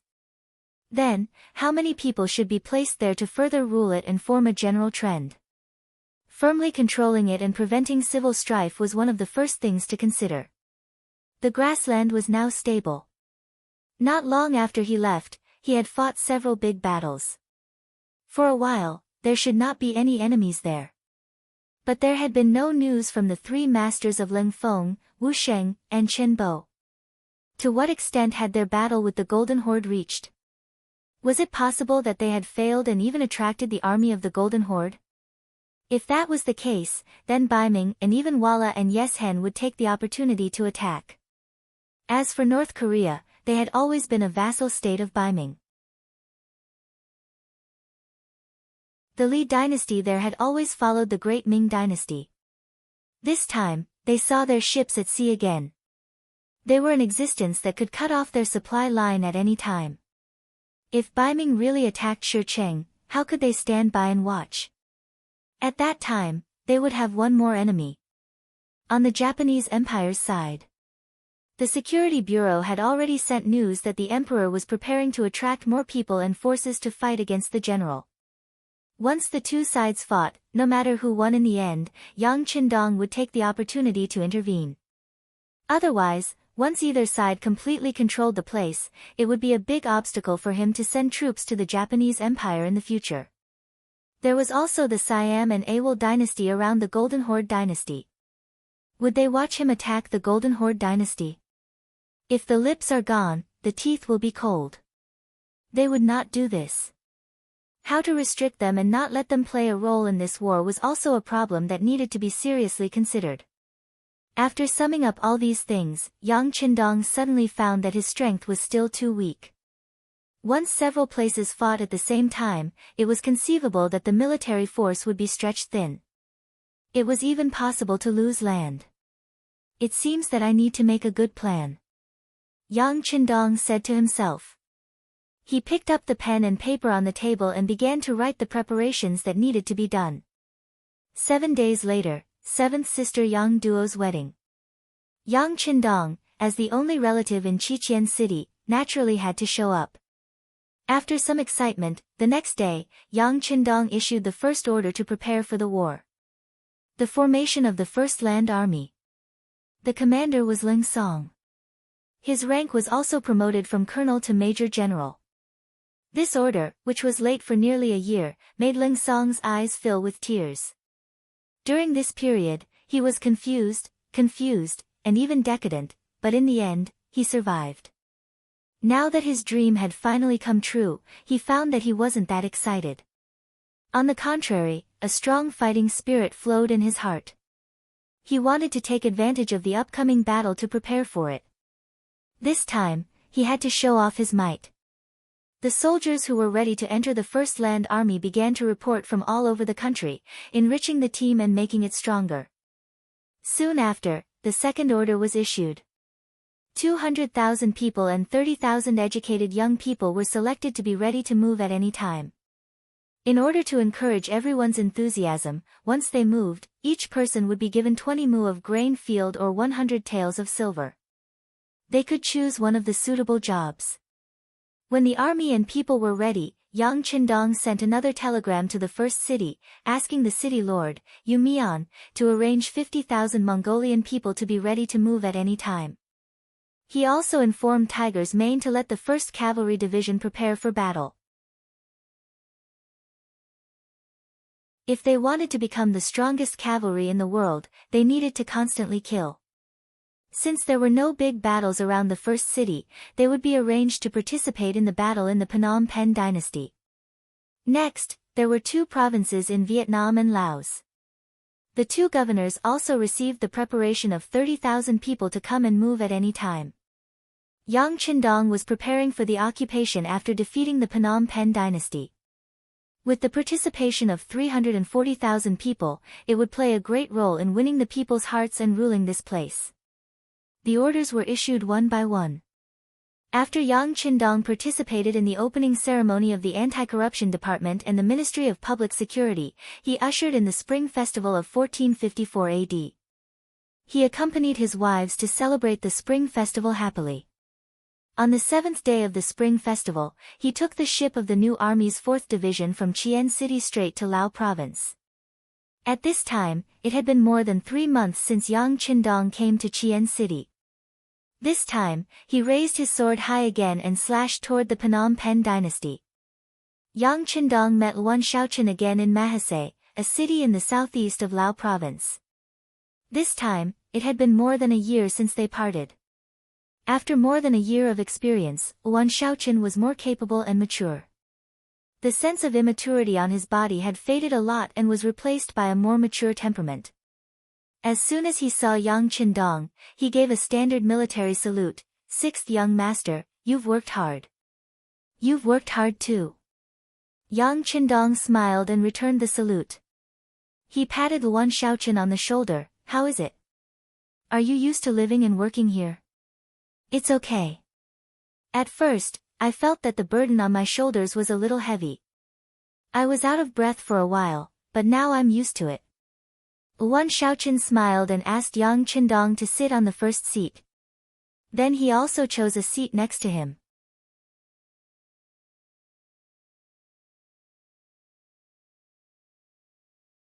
Chapter 9-11.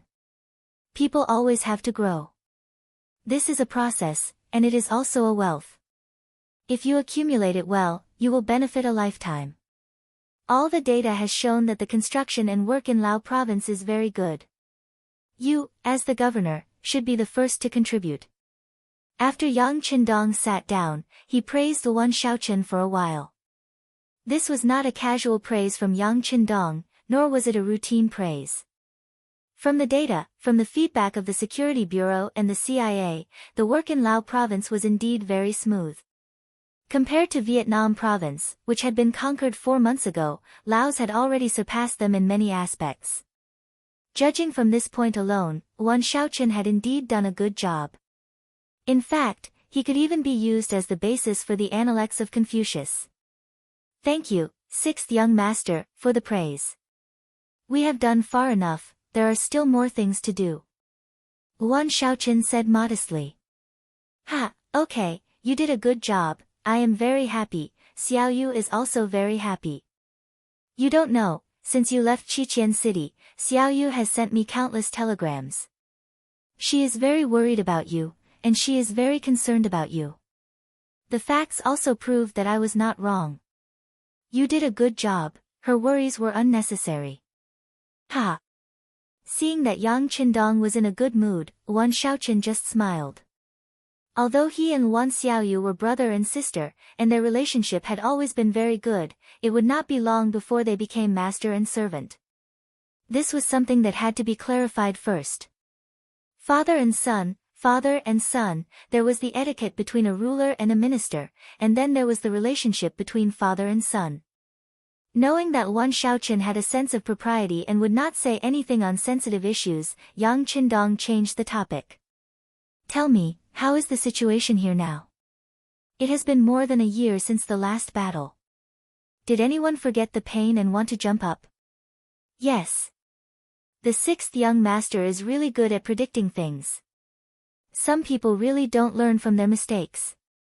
They are indeed jumping up and down." Yuan Shaoqian smiled. Then, he began to report on the situation in Southeast Asia. More than a year ago, the mercenaries found a suitable excuse to start a war with the Salangan family. They fought all the way to Suang City, the hinterland of the Golden Rim dynasty. Boromir had no choice but to lower his noble head and take the initiative to reconcile.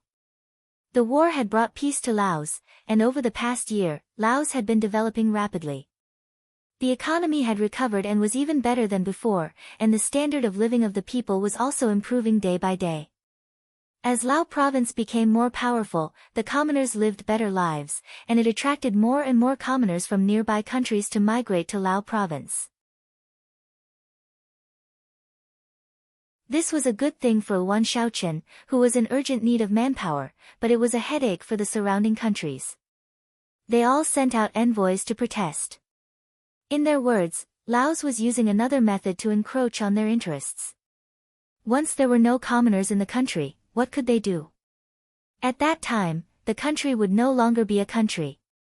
Speaking up to hear, Yuan Shaoqian smiled, for this matter, we have suffered a lot from them.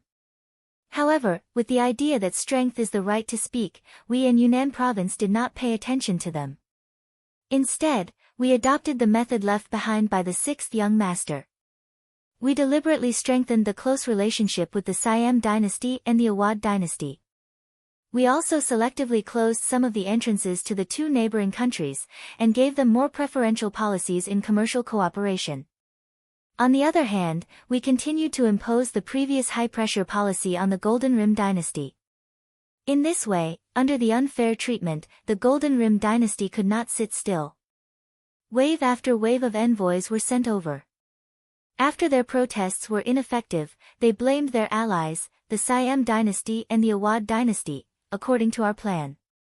We learned from various channels that the so-called alliance of the three countries has entered a period of ice. They can no longer be the same as before. Good, this method of domination is beautiful, and the method of disintegration is also very good.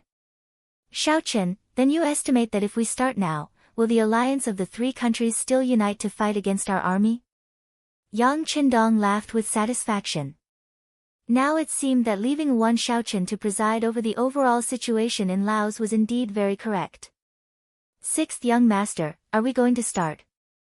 At this time, Yuan Shaoqian was also excited, and his whole body was tense. Well, this time I secretly came here for this matter.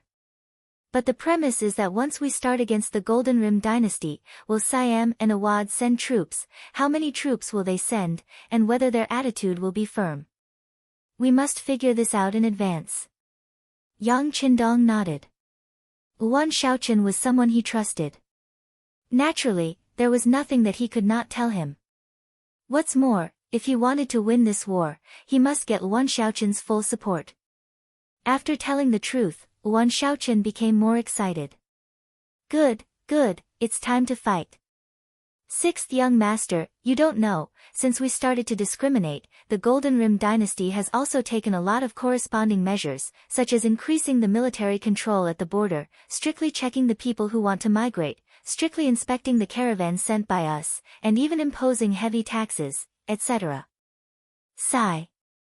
Yuan Shaoqian sighed and said, because of this matter, many businessmen have complained to the provincial government. But considering that we are still focusing on economic development and urban construction, and have no intention of fighting, we can only endure this silently.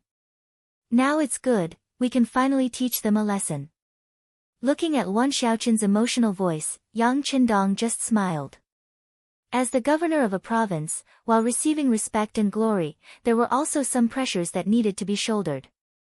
Only by enduring all these would one be considered to have truly matured. Only then could one be considered to have achieved the fruits of one's cultivation and be entrusted with heavy responsibilities in the future. After a simple complaint, Yuan Shaoqian spoke about the various possibilities that he thought would happen once it happened. Although the relationship between the three countries is not as good as before because of our dominance, the relationship between the three countries in the alliance is not as good as before. But after all, if the lips are gone, the teeth will feel cold. Even if they are planning for themselves, they will not watch the Golden Rim dynasty be captured by us. They should still send troops. Yang Qindong understood this point. After all, the existence of the three countries' alliance was to ensure their most basic interests, to ensure that they had a certain power to fight back in the face of more powerful mercenaries. Now that someone had touched one of them, it was tantamount to touching their foundation. What if we can end the battle quickly? Since there was already animosity in his heart, how to make full use of this was a problem that Yang Qindong had to consider. For example, if Sui Xiong suddenly took action and quickly eliminated the Goldbein dynasty, the war would be over by the time Siam and Ava reacted and gathered their forces. He did not believe that the two countries would take the initiative to start a war with the mercenaries. Fast? How fast? Yuan Shaoqian instantly understood the meaning of Yang Qindong's words, and immediately looked curious. Solve it within 1 to 2 months. What do you think? Yang Qindong leaned back in his chair and said unhurriedly. 1 to 2 months? Really? Hearing that the Golden Rim dynasty could be taken down in such a short time, Wan Shaoqian was also shocked and thought that it was impossible. After all, it was a country with a large territory and enough troops and combat power to protect itself. But this was said by Yang Qindong, and Wan Shaoqian had to believe it. As soon as the words came out, Wan Shaoqian regretted it and looked embarrassed. What was he doing just now? Was he questioning the sixth young master? Well, don't have any pressure. It's normal for you to have such thoughts. Presumably, not only you, but everyone will think so. In that case, if we really solve the problem of the Golden Rim dynasty in a short time, they won't think of it. This will create enough favorable conditions for our next work, right? Yang Qindong said with a look of understanding. Yang Qindong knew that if he said that he could solve the problem of the Golden Rim dynasty in 1 to 2 months, everyone would think that he was exaggerating. But such things had happened in history. For example, in the Gulf War of later generations, the powerful Western countries only took 1 month and 11 days to solve the war. At that time, the whole world was shocked. Yes, that Western country had everything that a modern army had. But in contrast, didn't the mercenaries have many advantages today? They had the world's strongest cavalry that had been in war on the Mongolian grassland for a long time. At sea, they had the world's fastest warships and the best artillery. With both sea and land, if they were well prepared, it was possible to solve the entire Golden Rim dynasty in a very short time. As long as the Golden Rim dynasty was annexed, the next Siam dynasty and Awad dynasty would be like a half-wrapped dumpling. They could be controlled however they wanted. In that case, controlling the 5 Southeast Asian countries bordering the Great Ming dynasty would become a reality. Once this place was connected and managed for a period of time, this place would become another Crimson City, a primordial city, and a new base. At that time, whether it was marching to other Southeast Asian countries in the south, attacking the countries on the sea, or to deter Beiming, or even to the north, it would be possible. Only in this way could he kill without worrying about the safety of his backyard. The idea was beautiful, but there were also many issues to consider when it came to actual operation. For example, the migration of personnel, controlling the entire Golden Rim dynasty, and building it faster were the top priorities.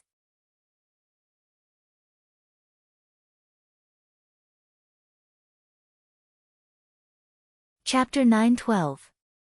What Yang Qindong wanted was a Phnom Penh dynasty that could become his logistics base, not a Phnom Penh dynasty that was devastated, scarred, and could even have civil strife at any time. If this was the case, it was better not to occupy it, so as not to spend a lot of energy on it. That would not be worth the loss. Today's mercenaries were like the German army during World War II.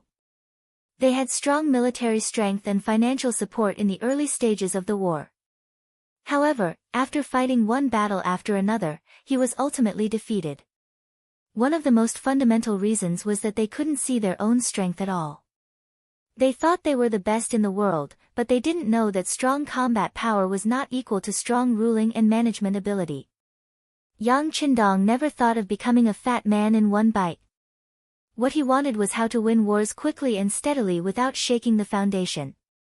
For this reason, he set a goal for himself. That was, he would never spend too much time and energy in any war. If he could fight, he would fight. If he couldn't fight, he would withdraw immediately.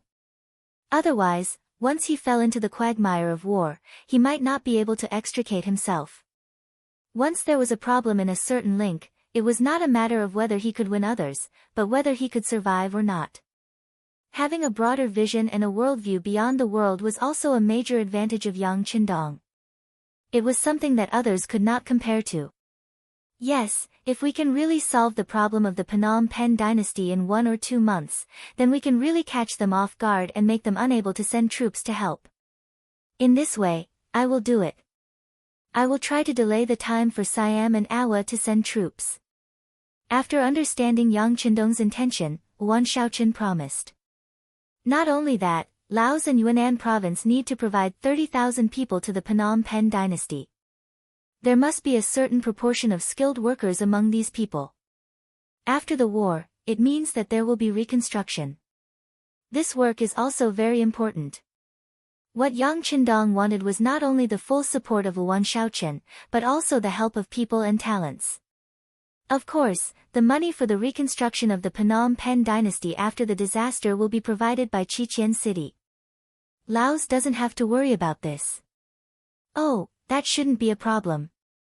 Although Lao province had only been established for a short period of time, it had the support of Chichen City. There were still many technical talents. When the time came, it should not be a problem to allocate about 5,000 people. Luan Shaoqian agreed. Yang Qindong was gratified and said, "Time is tight. I can't reveal that I'm here for the time being. You have to do some work yourself. You also need to inform the governor of Vietnam, Song Zhe. These are all my orders. You just need to convey them." Okay, sixth young master, I know what to do. Luan Shaoqian nodded again. He knew that if war broke out, it would have a huge impact on the economic development of Lao province, but he had to follow the overall situation. Even in the long run, it was worth it to lose something now. One was his own people, and the other could become a bomb at any time. In the following time, Yang Qindong and Luan Shaoqian talked for half a day in the small courtyard, exchanging opinions on some things. Yang Qindong also proposed a general direction of the development of things. As for the details, it was up to Luan Xiaoli to grasp. The next day, Luan Shaoqian left Mahase City. To the outside world, this was just an ordinary inspection, and it did not attract the attention of any forces. However, when he left, only he himself knew what sort of heavy responsibility he was shouldering. When he thought of the departure, Yang Qindong only gave him half a month to prepare. He felt great pressure, but at the same time, he was excited. Once the Phnom Penh dynasty became one of the mercenary forces, it could be imagined that the development of Lao province would enter the fast lane, and the speed of development would be rapid. Half a month to prepare, this was not only the time limit Yang Qindong gave Luan Shaoqian, but also the deadline he gave to the participating forces. As early as 10 days ago, the first city on the grassland received a telegram. 48 hours later, the fully prepared 1st Cavalry Division left the first city area. They traveled at night from the new Air-Gon Dusi area to the sea town, where a large number of transport ships were waiting for them. The 1st Cavalry Division came and went like a shadow. They did not even have a fixed training place. Everything was based on actual combat. Wherever they appeared, there would often be a war. Even if such an army suddenly disappeared on the grassland, no one would know and notice. This increased the stealth of the operation. When the various forces knew that the 1st Cavalry Division appeared in Southeast Asia and showed their powerful side to the Phnom Penh dynasty, it was already a matter of the future. Not only was the 1st Cavalry Division in action, but the 1st Sea Army of the Navy was also in action. Commander Gao Xiong gave the task of dealing with the Phnom Penh dynasty to Long Yuntian, the commander of the 3rd Division. Yang Qindong had personally promoted this person from an acting regiment commander to the position of a division commander. This time, it was time for him to perform and repay Yang Qindong. Advancing on both land and sea could greatly damage the Phnom Penh dynasty and shorten the time to occupy this place. In addition, he personally led more than 8,000 soldiers of the 4th Division of the 1st Sea Army, plus 8,000 soldiers of 20 auxiliary battalions. He seemed to have seen the scene of the 5-star flag being placed all over the Phnom Penh dynasty. After Luan Shaoqian returned to Wanxiang City, where the provincial government was located, he immediately made a series of arrangements. Some of them were for the province, some were for the province, some were for the province, some were for the economy, some were for the civil affairs, and some were for the military. 2 days later, Luan Shaoqian attended a regular meeting at the Lao Commerce Bureau and gave a speech. In view of the recent friendly relations with Siam and Ava, in order to deepen the relationship and cooperation between each other, the export point of goods was increased by 5% and the price was lowered by 5%. The comparison of 5% between the two countries increased the interests of the merchants of the two countries by far more than 10%, it would only be more. When the news came out, the merchants of the two countries were jubilant, and the major forces behind those merchants were also very happy. Since ancient times, officials and merchants were closely related. Yuan Shaoqian saw through this and made this move. With this agreement, it could be greatly guaranteed that once the Phnom Penh dynasty was attacked, the reinforcements of Siam and Ava would slow down. After all, once they chose to fight with the mercenaries, it would inevitably affect the trade and the income and living standards of those in power. 3 days later, Yuan Shaoqian represented the Lao government to express great dissatisfaction with the Phnom Penh dynasty's blockade of the border. 2 days later, the Lao army in the province began to move frequently. Under the leadership of General He Guang, they quickly moved to the border area of the province and began to gather a large amount of food. When there was a change in the military, it was often the first to attract attention. The spies of Phnom Penh, Siam, and Ava in Lao also moved. However, what they did not understand was that the mercenaries stationed in Laos and Vietnam, the second division of the Cold Front, under Luo Pu, did not move at all. They were still training in the barracks. From time to time, they could see the army running and training outside the barracks. The Lao army was just a local army, so it was not scary. The second division of the mercenaries was the existence that could affect the hearts of the three countries. Therefore, after seeing this result, the three parties almost all had the same opinion. That was, the Lao army's movement was just to deter the Phnom Penh dynasty. They did not intend to really move. Of course, if the Lao army really moved, it was still uncertain whether they could defeat the Phnom Penh dynasty. 3 days after the decision was made, they thought that the Lao army's movement would stop. After all, there was nothing to see if there was only thunder and no rain. However, what they did not expect was that the Lao army did not stop the so-called deterrence movement. On the contrary, they sent troops to Shangding city. Both sides stationed troops on the border. It was a sign that a storm was brewing. Siam and Ava could no longer stand by and do nothing. They sent out envoys to mediate between the two countries. In their eyes, the best situation was for all sides to get along well with each other. Anyone who wanted to break this situation would be their enemy. The appearance of the messengers of the two countries seemed to ease the situation. At least, they did not see the Lao army sending troops. While everyone was relieved, the messengers of Siam and Ava found the messenger of the Phnom Penh dynasty. They expressed their concern about the current situation. Since the Lao army had restrained themselves from sending troops, should the Phnom Penh dynasty make a friendly gesture and withdraw some troops from the border between the two countries? The messenger of the Phnom Penh dynasty was calm about this matter. He already knew that it was only the Lao army that came. He did not care about this kind of army. Not to mention, according to their statistics, the number of troops that came was not even 10,000. On the contrary, the Phnom Penh dynasty stationed 50,000 troops at the border. Whether it was the comparison of numbers or the comparison of military strength, they seemed to have the advantage. Under such circumstances, how could they retreat easily? It doesn't matter. The Lao army just wants to show that they are the boss. There will be no war. This was the answer of the messenger of the Phnom Penh dynasty. For this answer, the messengers of Siam and Ava agreed. In fact, they were also in a difficult position. As allies, they had to advance and retreat together. However, establishing a good relationship with Laos, especially in terms of business, would allow them to earn more money. None of the losses seemed to be something that they could afford.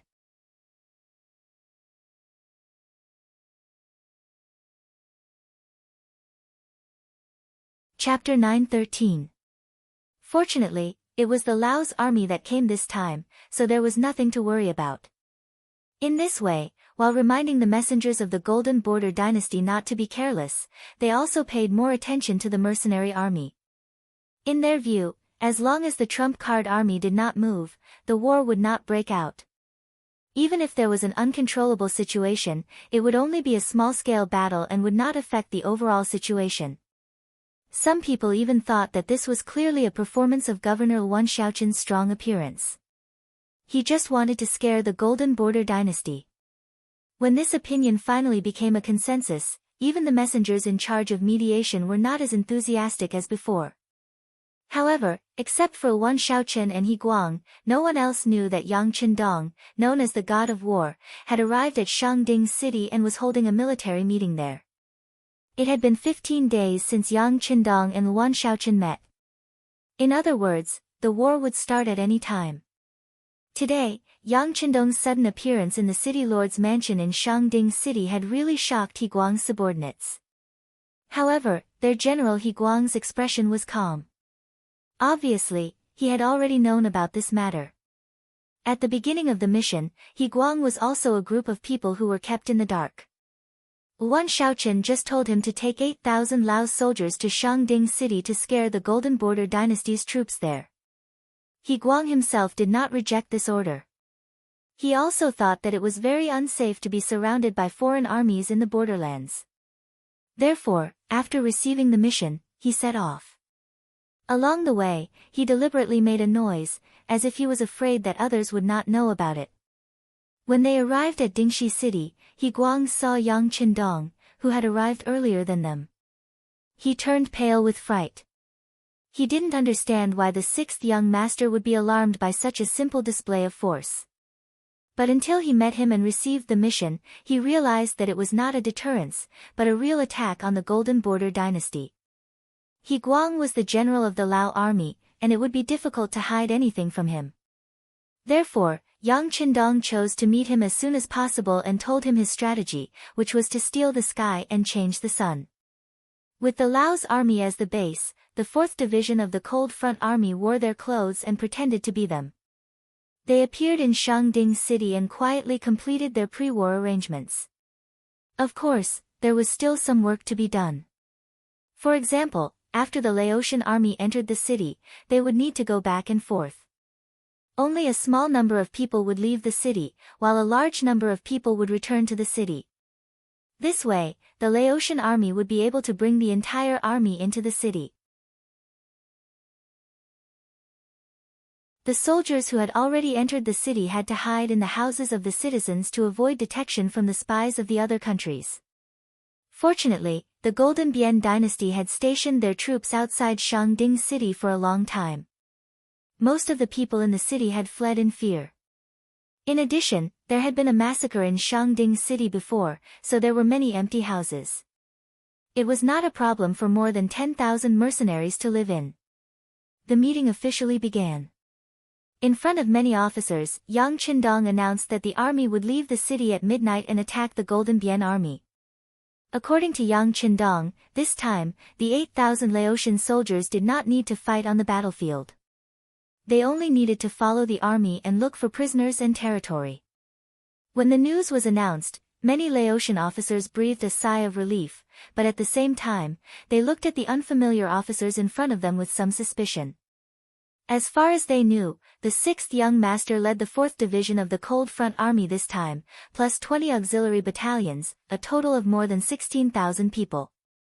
Among them, the main task of 20 auxiliary battalions was to capture captives on the battlefield. How could they really defeat 50,000 enemies on the opposite side with just one cold vanguard division, and take down Jiba City like a hot knife through butter? Or even take down the entire Golden Bian dynasty? Even if this division was powerful, it would be difficult for them to do that. Should they say that the 6th young master was confident or arrogant? The meeting went smoothly. With Yang Qindong there, almost everything was decided by him. The others had no chance to interrupt, let alone dare to question anything. In this way, they watched Yang Qindong announce the entire battle plan. I will reiterate one point. The main task of the auxiliary troops is to follow the main force of the 4th Division, provide them with ammunition, capture prisoners on the battlefield, and carry out simple battlefield rescue. The main task of the Laotian army is to receive and take care of the prisoners, receive the granaries and various warehouses in the cities we captured along the way, and do the necessary registration, and arrange for the people sent from other places to live in the Siam pool. In this, I hope that everyone can perform well. If anyone dares to hide the trophies or be absent during the war, don't blame the military law for being merciless. These words were Yang Qindong's reminder to the Laotian army. Because whether it was the Cold Front Army or the auxiliary troops, they were known for their strict military discipline. The Laotian army, on the other hand, was mostly made up of the original soldiers of the Kanglan Kingdom. Although they had undergone a certain restructuring, most of them were old and weak in the army, but this did not mean that they were really obedient. Yang Qindong did not want the soldiers to fight in the front line, but some people's selfishness caused problems in the rear. If that happened, he would inevitably have to find someone to punish. War was a matter of money, but at the same time, plundering resources was also a considerable amount of wealth.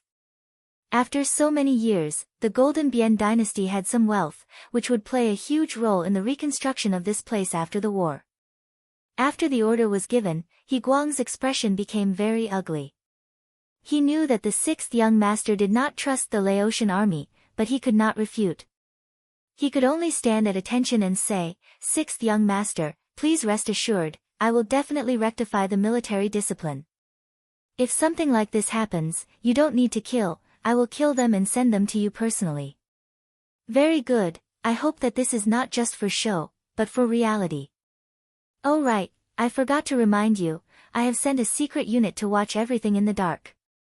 Whether you really did it or not, I will know very clearly. Yang Qindong nodded and did not forget to remind He Guang again. If he warned them to this extent, and they still showed their greedy nature, then he could only kill them as an example. He Guang and the officers of the auxiliary troops quickly left. Only Yang Qindong, Ling Daqiang, and the 4 regimental commanders were left in the room. The 5 of them stood in a line. Yang Qindong looked at them with a smile, and then helped them tidy up their uniforms. You don't need to feel pressured. To be honest, your opponents this time are still very strong. Sixth young master, we are not afraid of strong opponents, we will be stronger than them. Ling Daqiang said confidently. Yes, we will be stronger than them. The 4 regimental commanders said in unison. At the same time, their faces were filled with killing intent and confidence, as if their bodies were burning, and they were ready for a bloody battle on the battlefield. The 4 regimental commanders were the 1st regimental commander, Gao Xiang, the 2nd regimental commander, He Wen, the 3rd regimental commander, Lu Zheng, and the 4th regimental commander, Yi Fengxing. They had all been promoted step by step as soldiers, and that was how they became regimental commanders. The 4 of them had also entered the military department of Resin City Academy to further their studies. They were capable of wielding guns and killing people, and were also well versed in all kinds of military books. This time, the formation of the First Army was a good opportunity for them, and they had all been promoted from battalion to regimental commanders. This time, it was time for them to perform well on the battlefield. As young as they were naturally filled with confidence, and with the most powerful firearms in the world in their hands, they naturally would not put ordinary enemies in their eyes. It was a good thing for an officer to have confidence and morale. Yang Qindong chuckled and said, "It is good that you have the confidence to win. However, I think you have misunderstood my meaning. This time, your opponents are not outsiders, but your own people."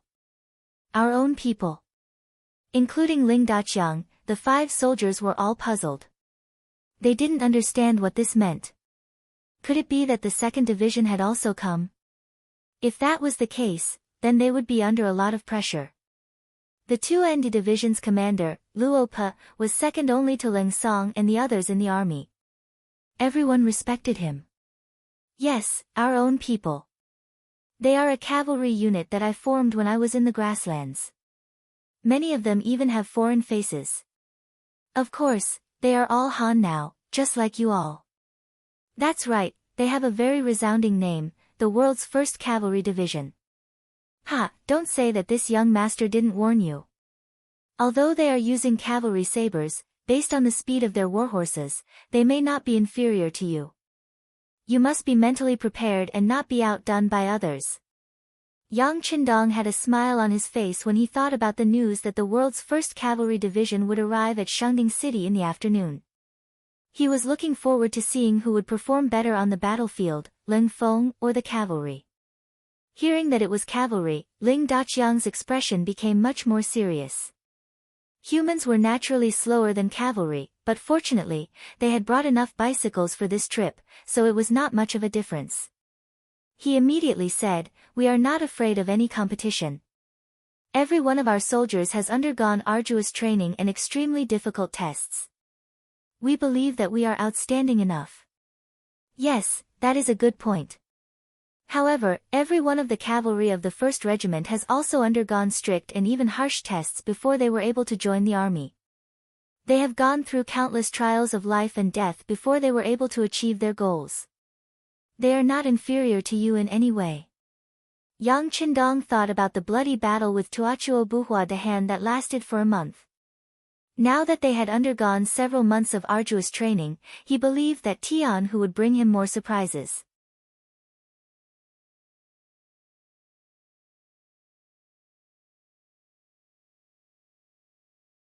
Chapter 9:14. After giving them enough pressure, Yang Qinjiang turned and left, leaving Ling Daqiang and the other 4 commanders behind. Their expressions were not good. Because on the table in front of them, there was an introduction about the 1st Cavalry Division. Oh my God, they are all people who participated in the Blood War. Their experience on the battlefield is not something we can compare to. The 1st commander, Gao Xiang, looked at the information seriously and said with a sigh. This opponent cannot be underestimated. The 2nd commander, He Wen, frowned and said. The 3rd commander, Lu Zheng, also said, "That's right."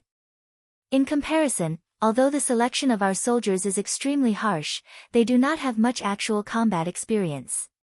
Don't be afraid. The 4th commander, Yi Xingfeng, saw that the 3 commanders were trying to diminish his own morale and boost the morale of others, so he said, "We have the strongest guns in the world. This is something that no other army can compare to. This is our advantage." Well said. Ling Daqiang nodded at Yi Xingfeng. Although we have been cooped up in Crimson City for a long time and do not have much actual combat experience, our usual drills are not a joke. The death rate of 3 out of 10,000 in actual combat practice is enough to prove everything. And now is the time to prove our strength. I originally thought that this battle would be too easy and boring. Now that we have such a strong competitor, it is time for us to perform well. We need to use our actions to tell the 6th young master that we, the Cold Front, will always be the strongest. Yes, we, the Cold Front, will always be the strongest. The 4 commanders were stirred up and said in unison.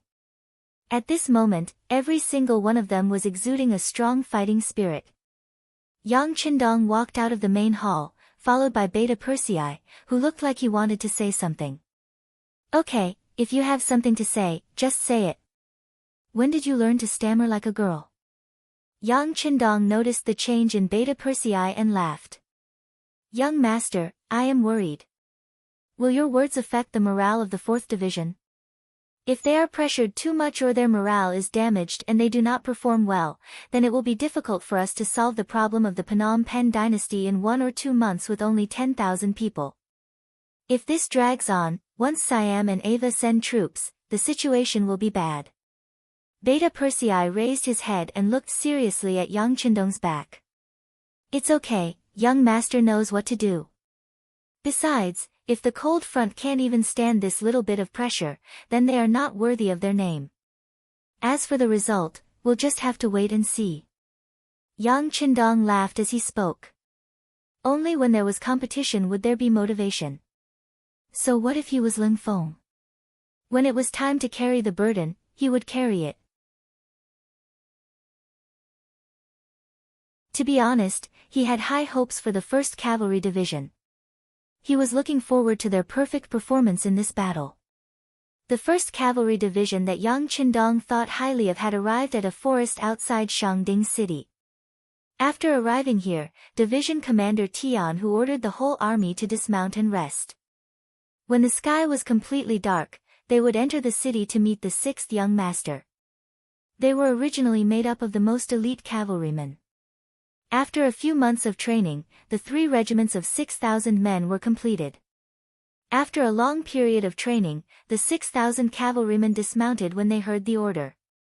The warriors leaned against the trees and closed their eyes to sleep.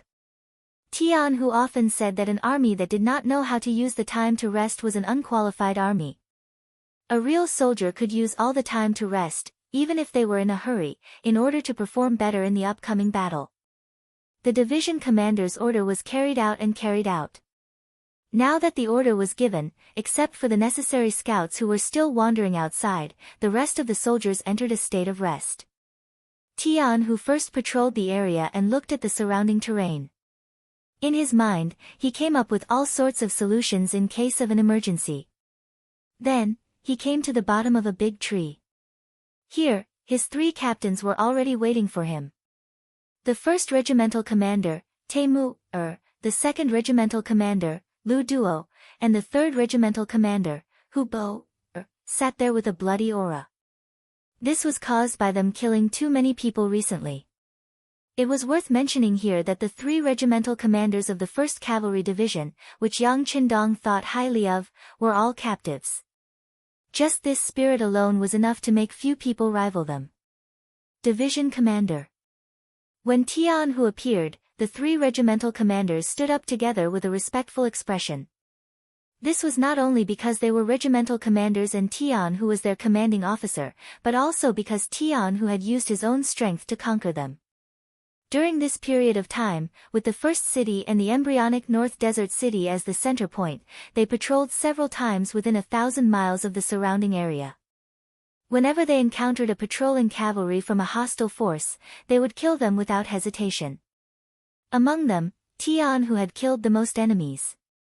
His dual sabers were like an art. Once he killed the enemy, it was dazzling and impossible for the enemy to guard against. In the grassland, there was a saying of the 3 tigers. Tiger's Mane, Iron Tiger, and Tian Hu were listed as the 3 tigers by the Heavenly Khan's side. This meant that they were the most powerful and invincible existences. To be listed as one of the 3 tigers, Tian Hu was naturally very happy. However, he also knew that this was just a saying among the people and was not recognized by Yang Qindong. In his eyes, it was extremely important to get the recognition of the 6th young master. Therefore, after receiving the order this time, he made up his mind to perform well and let the 6th young master see his ability. He wanted to let the 6th young master know that it was a right decision to hand over the 1st Cavalry Division to him. "Take a seat," Tian Hu said casually. Usually, he was still very approachable. Only on the battlefield would he become a butcher, a killing tool. If someone violated the military law at that time and fell into his hands, they would definitely suffer a fate worse than death. I'm sure everyone is familiar with the battle plan, so I'll only say one thing. This is the first chance for us, the 1st Cavalry Division, to show off in front of the 6th young master. I don't want to see anyone holding us back. In short, once we're on the battlefield, charge forward with all your might and kill with all your might. We'll definitely get the credit. Tian Hu's expression was calm, but he was also very serious as he spoke. This was to set the tone for this battle. The 3 captains all nodded in agreement. However, the 1st commander, Temu, expressed his opinion. "Commander, I heard that our competitor is the 4th Division of the Cold Front. They are all equipped with firearms. Although they don't have war horses, they have bicycles that can move freely and they don't need to eat food. I'm afraid that their speed won't be too slow. Firearms are powerful, but charging on the battlefield requires time to aim and preparation. Every soldier has to bring a large amount of ammunition with them. This will definitely slow them down." The 2nd commander, Lu Duo, said without a change in expression. He was clearly very confident. "Commander Lu is right. We have the fastest speed on land. No one will be faster than us. Hu Bo agreed. Although they were all surrendered generals, Hu Bo's surrender was still out of everyone's expectations. This person was originally from the Tatar faction. He had seen the army being defeated by the mercenaries with his own eyes. No one knew if he really wanted to take revenge. Because of this, someone had reminded Tianhu that this person could be used. However, he must not give him any real power. He must not be allowed to become a commander. Otherwise, if something happened, it would be a huge problem. Before Yang Qindong left, he had specifically instructed that Tianhu could make decisions for the 1st Cavalry Division. As long as their fighting strength increased and they could win battles, they could ignore the opinions of others. However, in the face of such a huge problem, Tianhu still reported to the new commander, Tiger's Man, and the deputy commander, Shi Bi. After Yang Qindong left the grasslands, the number one person in the military was undoubtedly Tiger's Man. Whether it was seniority, contributions, or influence in the military, no one could surpass him. In addition, he was the only one with the rank of Major General among them, so it was reasonable to report to him if there was anything to report. When Tianhu reported that Hu Bo was going to be the commander of the 3rd Cavalry Division, Tiger's Man only asked him one thing: if you feel that he's sincerely working for the mercenaries, you can control him and use him. No problem. Although he's the commander of the 3rd Cavalry Division, most of our brothers are here for the war god and the Khan. He can't do anything alone.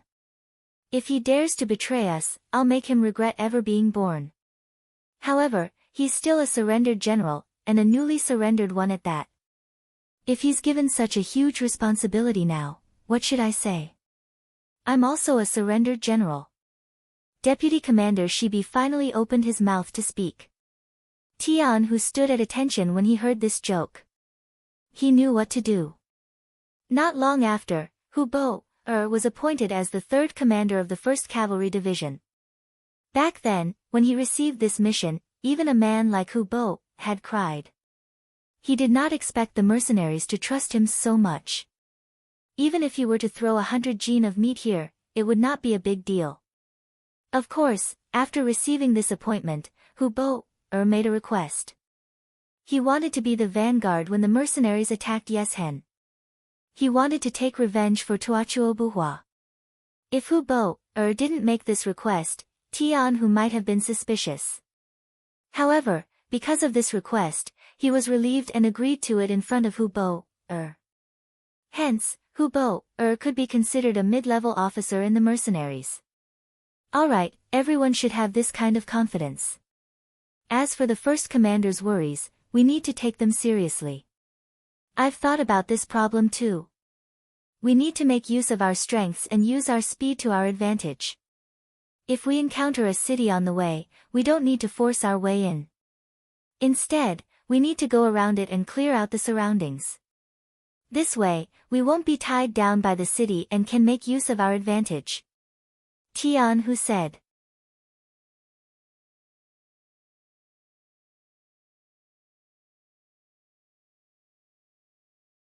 Chapter 9:15. Being the commander of the 1st Cavalry Division was not just about bravery. Back then, Yang Qindong had chosen Tianhu out of everyone else because Tianhu had studied in the academy and had a good understanding of the art of war. Now it seemed that this person was indeed good at leading troops into battle. The 4 of them quickly reached a consensus and entered the city under the moonlight when it was dark. At this moment, Shangding City was already under martial law and curfew was imposed at night. There was a rule that no one was allowed to go out after dark, or they would be punished for collaborating with the enemy. Therefore, even the people living in Shangding City could only hear the sound of horses on the ground, but they had no idea how many troops were outside. Several secret agents of the Golden Bian dynasty felt that something was wrong, so they sneaked out of their homes and wanted to spread the news. However, as soon as they went out on the street, they were caught by the security bureau who had been waiting for a long time, and they were all captured alive. The news that the army was gathering and was about to launch an attack was tightly covered up. In the main hall of the Castellan mansion, Yang Qindong met the officers of the 1st Cavalry Division who came from the grassland. As soon as they appeared in the hall, a murderous aura unconsciously filled the air, which made Ling Daqiang, the commander of the 4th Cold Front Division, and the regimental commanders under him feel refreshed, and they blurted out unconsciously. What a strong murderous aura! This must be an army that has gone through countless tests on the battlefield. Our opponents are quite strong. We are under pressure. Ha, don't be afraid. The greater the pressure, the greater the motivation. Although the officers were talking in private, Yang Qindong still saw their performance. He coughed softly and said, I called you here today to let you meet each other and get to know each other. When you need to be united on the battlefield, you must be united, but when you need to compete, you must compete. Remember, war is not a treat. You must show your true ability. I am waiting to see your performance and give you credit. Yes. Everyone nodded at Yang Qindong in unison. Well, there is one thing I want to tell you in advance. I have promised the governor of Laos, Wan Shaochen, that we will take down the Phnom Penh dynasty in 1 to 2 months. You have to work hard and don't let me break my promise. With a chuckle, Yang Qindong set the date for the war. None of the officers had any doubts about this, as if this was a very reasonable request. On the other hand, General He Guang, who was fortunate enough to be a part of this, had a face full of shock. From the moment Tian Hu walked into the hall with the 3 officers, he felt an inexplicable sense of nervousness. Perhaps it was because the murderous aura of these people was too strong.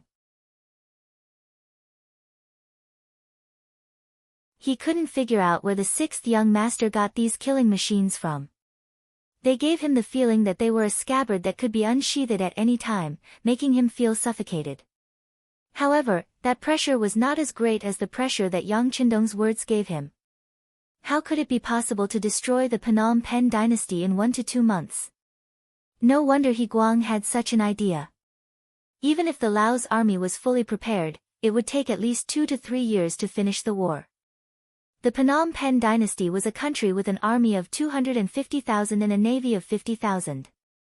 How could it be possible to destroy the Phnom Penh dynasty in such a short time with only 10,000 people? No matter how many doubts He Guang had, the meeting still went on as usual. The provisions, weapons, and other things you need are all in the city's warehouse. In a while, you can send troops to get them. Take as much as you can because once the war starts, our logistics won't be able to supply as fast as your attack. At that time, you can only snatch everything you need from the enemy's hands. It was obvious that he meant to rob. Hearing this, the officers of the 4th Division of the Cold Front and the 1st Cavalry Division were extremely excited. If they could rob the land they occupied at will while fighting, then their last doubt would be solved. Feeling the excitement of these officers, Yang Qindong just smiled and didn't say anything. He didn't even ask them to not hurt the civilians. The Phnom Penh dynasty was inseparable from the Han people in terms of historical origin. However, in recent years, the Han people were regarded as slaves and as thorns in their flesh. Just this blockade, the Security Bureau had already received news that countless Han people were killed by the Phnom Penh dynasty. Yang Qindong naturally wouldn't be polite to such a people. He never thought that he had a big heart, nor did he think that repaying evil with good was the right thing to do. If that was the case, then how should he repay the virtuous people? Repaying kindness with evil? As for whether or not the Han would suffer losses in this battle, this was something that could not be avoided. However, as long as the Han people were smart enough to declare that they were Han people, no matter if it was the Leng Feng, the mercenaries, or the local forces like He Guang's Lao army, they would not dare to kill the Han people. Otherwise, if they were found guilty, they would be severely punished and their futures would be cut off, or even their lives. There was less than an hour before midnight, but a quarter of the items in the warehouse were already gone. Beta Persei had experience in managing logistics, so this time, he also helped to check on the situation. When he saw that there were still so many war supplies left in the warehouse, he reported the matter to Qindong. Young Master, the 4th Division of the Cold Front and the 1st Cavalry Division only took 5 days of rations, and most of the heavy equipment is also piled in the warehouse. Aha! It seems that they want to use the war to support the war. After listening, Yang Qindong analyzed the thoughts of these officers. This was also good. With less heavy items, they could maximize their speed. This also made Yang Qindong very curious. He was looking forward to seeing the excellent performance of these two elite units. The supplies were distributed to the soldiers one by one, and then everyone began to check their weapons and equipment an hour before the war to make the final preparations. The guns were wiped again and again, and the horses were also fed, which would be more conducive to the horses' speed. Soon, it was almost midnight. Let's go. After the order was given, the east and west gates of Shangding City were immediately opened, and then an army of 8,400 rode out of the city on bicycles, while an army of 6,000 rode out quietly on horses. They avoided the south gate, which was the closest to the enemy. When they all left Shangding City from the east and west, the sound of iron horses galloping on the ground spread out. One man and two horses, a total of 12,000 horses, like a dragon entering the sea, went straight to the army of Phnom Penh dynasty. They moved so fast. Everyone, speed up. Feeling the tremors from the earth, the commander of the 4th Division, Ling Daqiang, also shouted loudly. Then more than 8,000 bicycles rushed to the first blockade line 10 miles away from Shangding City under the moonlight. When it came to short distance marching on a plain, no one would be a match for the cavalry. What's more, which soldier of the 1st Cavalry Division was not a master of horsemanship? They leaned lightly on the horses to reduce wind resistance, and quickly went to the first blockade line of the Phnom Penh dynasty. This blockade line had been in place for nearly half a year. In the beginning, they were still nervous for a while, afraid that the mercenaries would suddenly kill them. But as the days passed and nothing happened, everyone unconsciously relaxed their vigilance. Just like tonight, most of the soldiers of the Phnom Penh dynasty were still asleep. All of a sudden, they felt the earth tremble. Those who were highly alert and sleepy crawled out of their beds. However, most of the soldiers were still lying in their blankets. It was the end of winter and the beginning of spring, so the temperature outside their blankets was still very cold. The 1st Regiment on the left, the 2nd Regiment on the right, and the 3rd Regiment at the back. Charge!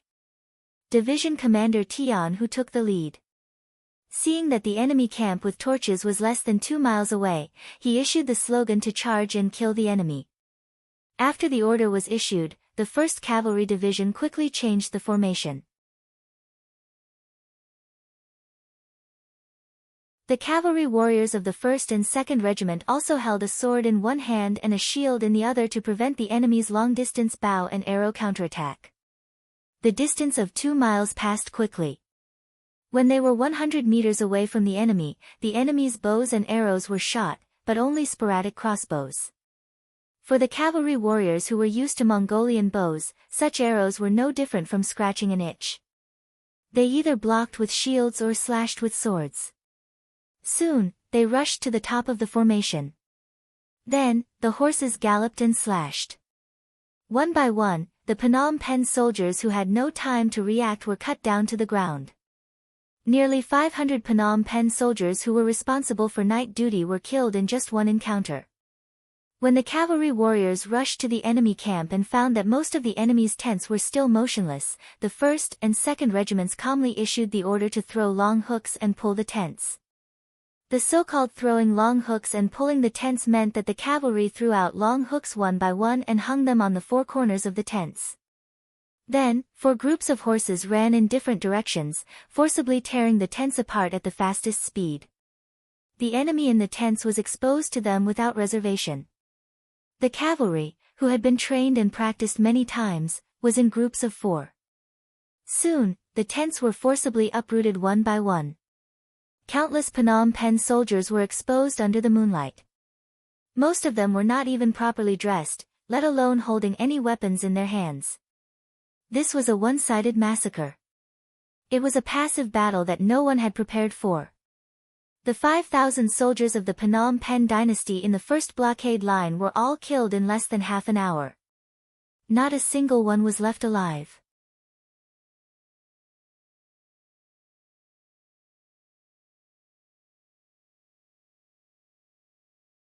Chapter 9:16. During this period of time, the 3rd Regiment did not remain idle. With their regiment commander Hu Bo, as their leader, they charged towards the right camp. Following the example, the 5,000 enemy troops there were quickly wiped out. If not for the fact that Hu Bo had noticed that the 4th Regiment of the Leng Feng Regiment had arrived and was in a hurry to leave, they would not have been able to kill so few of them. "All right, the brothers of Leng Feng are here. Let's retreat." Hu Bo blew a loud whistle, and the 2,000 cavalrymen obeyed the order. Just like when they appeared, they left as quickly as they came, without any hesitation. In less than 3 minutes, the vanguard regiment of the 4th Regiment, Gao Xiang, had arrived on the battlefield. When he saw that the ground was littered with the corpses of the enemy and the gold-rimmed soldiers who were squatting on the ground and trembling in fear, he did not feel any excitement in the face of victory. Instead, he cursed angrily, Qing World's 1st Cavalry Division, at least leave 2 people for us to kill. The first blockade was broken like a piece of paper. Tian, who was not satisfied with the current situation. His goal was simple. He wanted to use a night's time to break through the 5 blockades. When the gates opened in the morning, he wanted to kill his way into the city. This was using speed to fight speed. Taking advantage of the fact that the enemy did not have time to react, he wanted to kill his way into the city. This was a bold idea that would exceed everyone's expectations. However, this was also a feasible strategy. Taking advantage of the enemy's lack of defense, the cavalrymen could rely on their speed to accomplish this. However, the prerequisite for all of this was that the 1st Cavalry Division could not afford to slack off or be obstructed in the slightest. After wiping out the enemy's first line of defense, Tian, whose confidence was greatly boosted. He immediately proposed the second plan of attack. The next line of defense would no longer be attacked by divisions, but by regiments. The second line of defense would be left to the 1st Cavalry Regiment, while the 2nd and 3rd Cavalry Regiments would charge forward without stopping. The 2nd Cavalry Regiment would attack the 3rd line of defense, while the 3rd Cavalry Regiment would attack the 4th line of defense. The cycle would repeat, and the 5th line of defense would be left to the 1st Cavalry Regiment, who had just arrived. This way, they could use the least amount of time to break through the enemy's blockade line one by one and achieve the strategic goal of entering Jiba City at dawn. Before the operation, the 3 regimental commanders and the battalion commanders already knew the specifics of the second plan. The division commander gave the order, and the 3 regiments immediately rushed forward at full speed. The facts had already proven that there were only 5,000 people on their side. With just a regiment of 2,000 cavalry, it was very likely that they would be able to wipe them out. The world's 1st Cavalry Division was advancing at an unimaginable speed. Compared to them, the 4 divisions of the Cold Front were slower. However, they were only slightly slower than the cavalry. After all, they mainly relied on firearms, and the weight of the supplies they carried was higher than that of the cavalry. However, they were almost running all the way without any intention of stopping. It was obvious that the cavalry division had helped them set up the first blockade. This made the soldiers of the 4th Division feel very humiliated. They swore that they would repay this humiliation by helping the cavalry division to set up a blockade. Only then could they be considered to be on par with the cavalry division. In order to achieve this goal, the commander of the 4th Regiment, Ling Daqiang, kept urging the Cold Front to speed up again and again. The wheels under everyone's feet were pushed to the limit. However, when they had just taken down the 2nd blockade line of the Golden Bian dynasty, the scouts had already reported that the cavalry division had taken down the 2nd, 3rd, and 5th blockade lines in the west. The 4th blockade line was almost destroyed, and the cavalry regiment was heading towards the 5th blockade line. Damn, they divided their forces. The 1st Regiment commander, Zhang Xiang, was shocked. They only used 6,000 people in total, and they dared to divide their forces like this. They are really brave. The 2nd Regiment commander, He Wen, praised sincerely. As expected of the 1st Cavalry Division. This time, our 4th Regiment has a worthy opponent. The 3rd Regiment commander, Lu Zheng, said. In the end, It was the 4th Regiment commander, Yi Xingfeng, who suggested, "Commander, let's divide our forces too. It has been proven that the soldiers of the Golden Bian dynasty are too weak. We didn't use any firearms at all. We easily broke the second blockade line with our long swords. Yes, divide our forces. We will divide our forces too. Everyone, don't be discouraged. Although our performance in the first battle was not as good as the 1st Cavalry Division, we will definitely get back at them in the future. Because we are the most elite cold front in the world. No one can be stronger than us." Ling Daqiang encouraged the soldiers with his words. However, he didn't notice that he was calling them the 1st Cavalry Division before, but now he was calling them the 1st Cavalry Division. The change in the title alone was enough to show his respect and recognition for the 1st Cavalry Division. Whether it was the 1st Cavalry Division or the 4th Cold Front Division, they were like 2 flying arrows that pierced into the army of the Golden Bian dynasty. They broke the enemy's defenses again and again with lightning speed. Except for the first blockade line, there was a unit on night duty. There were only a few dozen soldiers on duty at the back lines. Facing the world's strongest army, they were defeated before they could even form a counterattack. The front line kept winning, but the 8,000 auxiliary soldiers and 8,000 Laotian soldiers behind suffered. One of them followed the 4th Cold Front Division, while the other followed the 1st Cavalry Division. Wherever they went, there were dead bodies of the enemy. There were not even many wounded soldiers. A large amount of food and weapons were thrown on the ground for the soldiers to pick up. At first, everyone was very excited. However, after passing 2 blockade lines, the scene was still the same when they came to the 3rd one. They were a little numb. Most importantly, they were carrying too many spoils of war on their backs, and they could no longer move. The 6th young master ordered us to put all the spoils together and cover them with the enemy's tents. Wait for the other troops behind to come and collect them. The rest of you continue to move forward and find a way to keep up with the main army. The new order relieved the pressure on the 2 logistics troops. Except for a small number of troops left behind to guard the spoils, most of the soldiers moved forward lightly, hoping to catch up with the main army. However, reality told them that they couldn't catch up with the main army. They couldn't even see a shadow of the main army. Yang Qindong also set out from Shangding City under the protection of 1,000 guards. The army in front of him won one battle after another, which made him feel good. Whether it was the 4th Cold Front Division or the 1st Cavalry Division, they didn't let him down. Originally, he was worried that 1 to 2 months was too short to destroy the Golden Bian dynasty. Now it seems that he should be worried about the lack of backup troops. There were too many spoils on the battlefield and they couldn't be transported. Beta Persei, has the city lord of Shangding City mobilized the people? Yang Qindong asked Beta Persei as he rode the white dragon towards Xiba City. The young master has begun to mobilize. Ha, the young master is amazing. He used money to hire the people and let them be our logistics troops. This way, the spoils can be stored quickly and the people can earn money from it.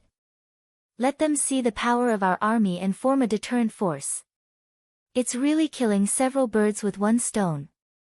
Beta Persei flattered with admiration. Since ancient times, fighting on the battlefield has always been the business of the soldiers. When did the people get involved? But only their 6th young master could come up with such a method. In this case, there were 70,000 to 80,000 people in Shangding City. Excluding the children of the elderly, there were also 50,000 adult men and women. In this way, it was equivalent to 50,000 more logistics troops, which would greatly reduce the pressure on the army. And as more and more cities were occupied along the way, there would be a lot of Han people in them.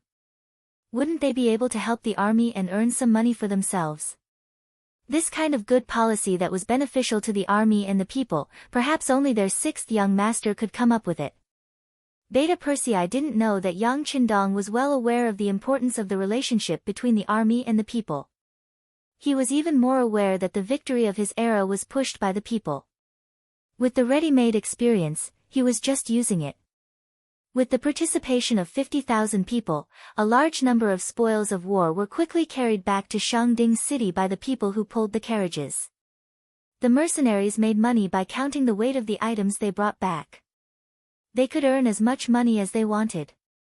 Soon, the people tied the spoils of war to their bodies. Those who came late had nothing left to take. Fortunately, the mercenaries then gave the sixth young master's order. There were no more spoils of war from this battle, but there would be more spoils of war if they captured other cities. If the people wanted to make money, they could follow behind the mercenaries and there would be many more opportunities. In this way, a very spectacular scene was formed. The two main forces of the mercenaries were charging at the front. In the middle were more than 10,000 mercenaries and logisticians. Behind them were tens of thousands of civilians. Many of the tasks that the logisticians were supposed to do were done by them. This saved them a lot of manpower, allowing them to follow behind the main forces faster and obtain everything they needed. Back to the main topic, after the division of the 1st Cavalry Division, the speed of their advance was significantly faster. At dawn, 3 regiments of 6,000 cavalry had already arrived at a valley 5 miles outside of Jiba City. At this moment, the city gate of Jiba City had not yet opened. In one night, they killed nearly 30,000 enemies and broke through 5 blockade lines in a row.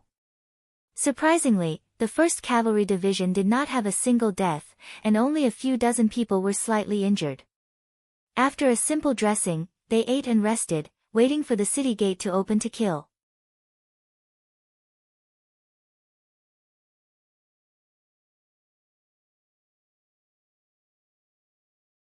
Chapter 9:17. The sky was already bright, and the news of the defeat at the front had yet to reach them. Jiba City had already broken through the 4 gates as usual. Some listless gold-rimmed soldiers also walked towards the city gates, preparing for the day's work. Rumble. The earth suddenly trembled, causing the gold-rimmed soldiers who seemed to have not slept enough to look puzzled. Looking up at the sky, it was still clear, and there was no sign of heavy rain. Then where did the thunder come from? Until a soldier inadvertently looked ahead and saw countless black dots in the distance rapidly approaching. He finally couldn't help but shout, "Look! What is that?"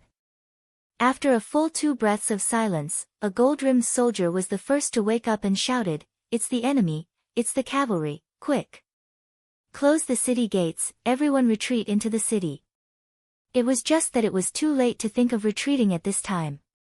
As the vanguard, the 1st Cavalry Regiment, had already brought a group of brothers to the city gates. First, there was a long-range attack with bows and arrows. More than 10 soldiers guarding the north gate were killed by the arrows. The cavalry rushed into Jiba City like a torrent, unstoppable. The 2nd Cavalry Regiment will follow, and the 3rd Cavalry Regiment will be the last. Remember, after entering the city, close the 4 gates and prohibit anyone from entering or leaving. You must not let anyone go. Spread the news. Division Commander Tian who rode on his horse and gave the military order. The later the footprints of the 1st Cavalry Division were known to the enemy, the more advantageous it would be for them. Tian who knew that their advantage was that they were fast enough, and their charge was fierce enough. For example, the musketeers still needed to stop and aim at the target when charging, but they didn't need to. They only needed to charge continuously and kill the enemy on the way. But they also had their own disadvantages, and that was, once it involved siege warfare, their strength would be greatly restrained. How to take advantage of the enemy's unpreparedness and kill their way into the enemy's city became something that he needed to plan and consider. The cavalry entered the city, and along the way, anyone who blocked the way was cut in half by the cavalry's sword. This kind of charge that disregarded human lives quickly emptied the roads in the city to ensure that the cavalry could quickly run through the city without any restrictions. It was precisely because they were fast enough that the 2,000 defenders in Jiba City had not yet figured out what had happened. Even the soldiers who had asked for help did not have time to leave the city before they were firmly surrounded, and those who resisted were all killed. Occasionally, some commoners who had already left the city would be caught up by the cavalrymen. Those who refused to return to the city would naturally end up dead. 2 hours later, when it was almost noon, the situation in Jiba city was under control. The people stayed at home, and the surrendered soldiers were locked up in the barracks. The management of the entire city fell into the hands of Division Commander Tian Hu. Tell everyone to eat and take the time to rest. We still have to continue our journey. Tian Hu ordered the messenger beside him as he ate the hot dishes prepared by the chefs in the city lord mansion. After noon, the mighty bicycle army finally arrived. As soon as the 4th Division of the Cold Front Division appeared outside the city, the north gate of Jiba city was opened from the inside. A line of cavalry poured out and made a gesture of welcoming them into the city. The 1st Cavalry Division is really fast. With a sigh, Division Commander De Chang led the army into the city. Only half an hour later, the 1st Cavalry Division, who had been properly rested, left the city again. They handed over the management of Jiba city to the 4th Division of the Cold Front Division. In this regard, some of the officers of the 4th Division of the Cold Front Division were naturally unhappy. They were the main force, okay? Now it was like they were logistics troops receiving goods. But they had no choice. They rushed all the way here, and even their legs were sore from riding the bicycle. Now that they no longer had the strength to continue fighting outside the city, the name of the vanguard could only be placed on the 1st Cavalry Division.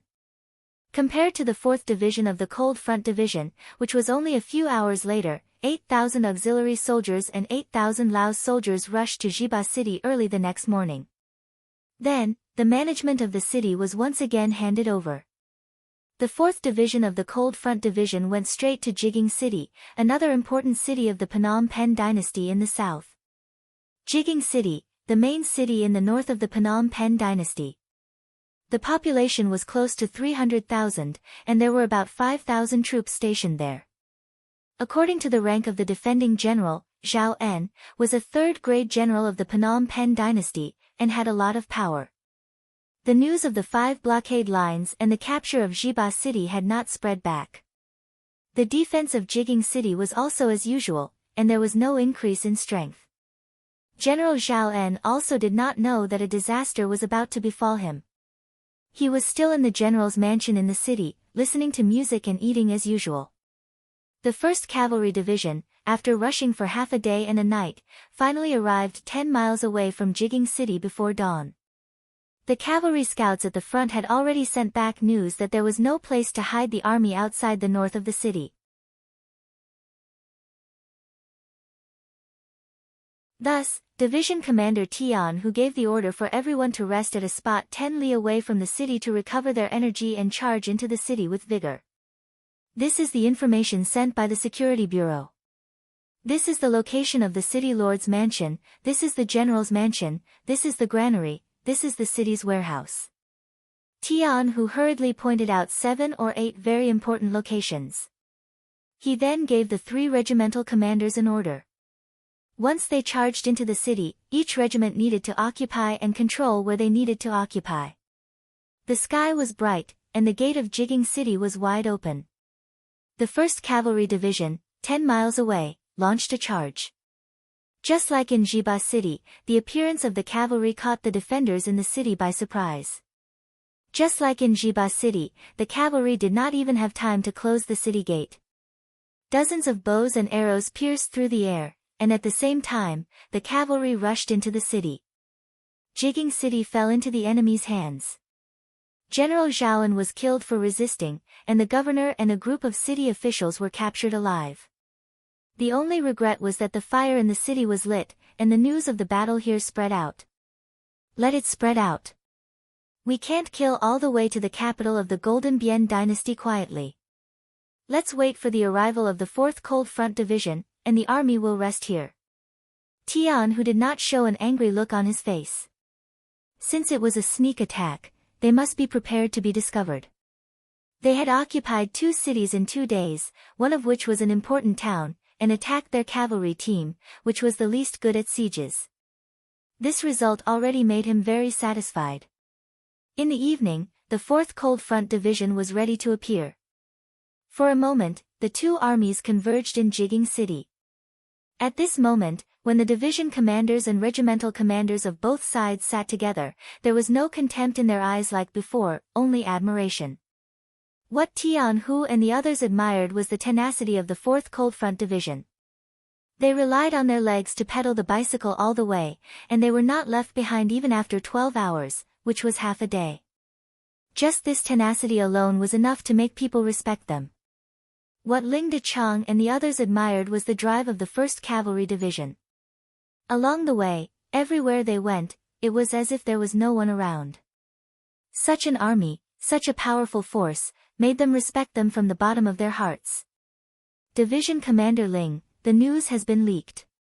It is probably impossible for us to sneak attack again. Next, we will have to rely on you to attack Chuanlong City. Tian Hu talked about the battle in front of them. Since it was a siege, of course, the Cold Front Division, which was armed with firearms, would be the main force. Ha, no problem, no problem.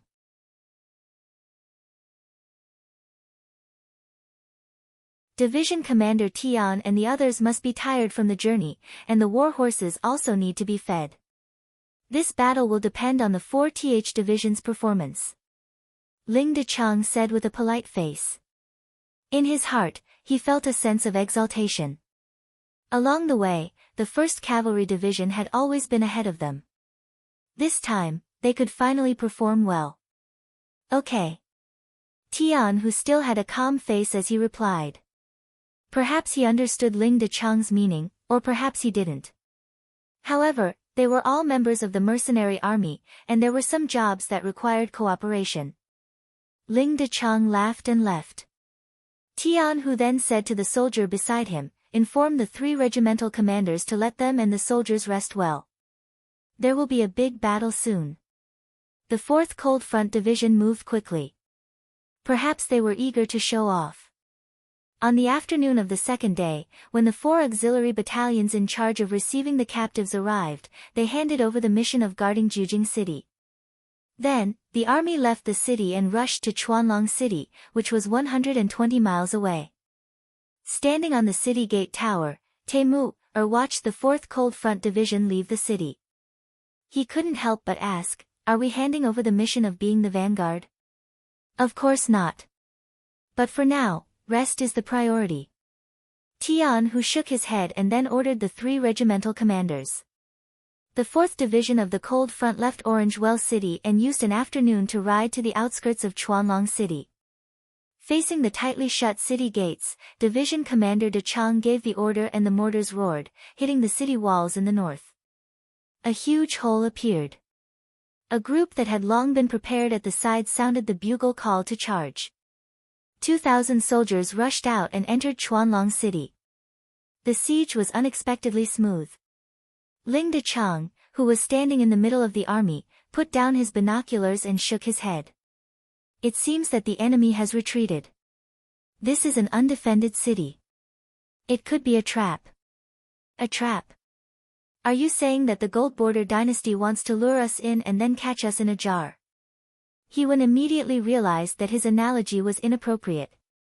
He quickly shut his mouth. It doesn't sound nice, but that should be what it means. Ling Deqiang said casually. If that's the case, then we won't enter the city. We'll find a wide area outside the city and wait. Let's see what tricks they have up their sleeves. The 3rd Regiment Commander Lu Zheng snorted. Obviously, he looked down on the little tricks that only 3-year-olds would play.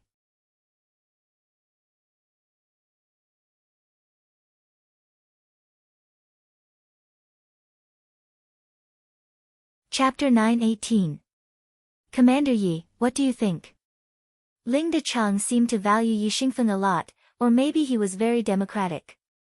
In any case, every time he discussed something, he needed everyone to express their opinion.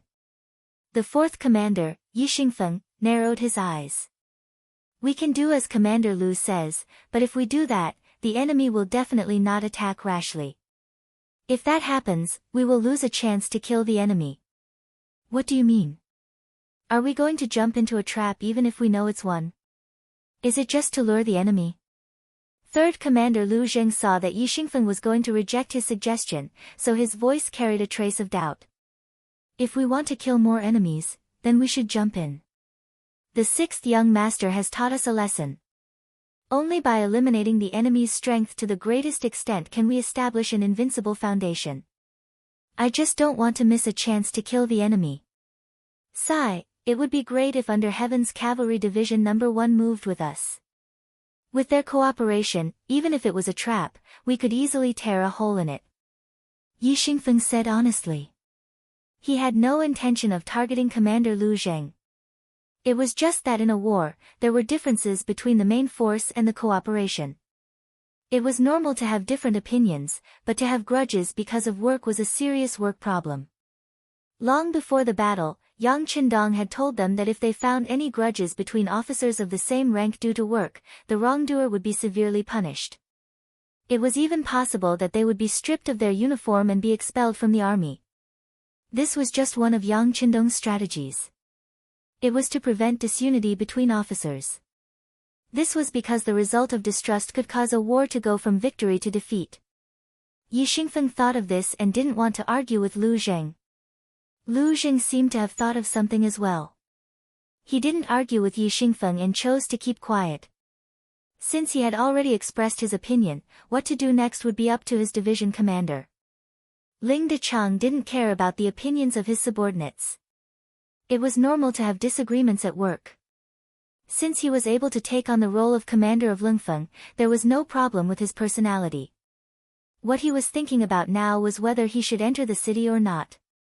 Just as Yi Xingfeng had said, once they entered the city, there would naturally be dangers. It was even possible for them to be surrounded. However, if they didn't enter the city, the enemy wouldn't appear. In this way, they wouldn't be able to severely damage the enemy's strength. Once the army enters the city, I don't believe that with the strength of our Cold Front Division, we will be afraid of these gold-edged soldiers. As for the 1st Cavalry Division, they are too tired from being the vanguard.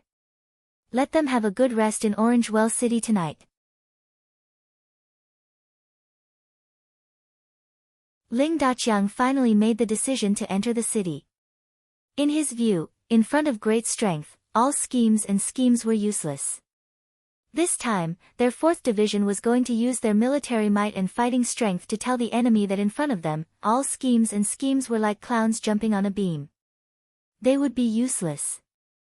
The division commander gave the order and the 2nd, 3rd, and 4th regiments as well as the division battalions began to enter Chuanlong City.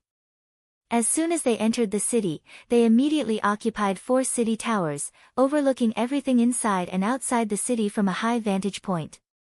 Leng Feng's 4 divisions entered the city. This scene was discovered by the scouts of Jin Bian dynasty in the distance. Then, the news spread.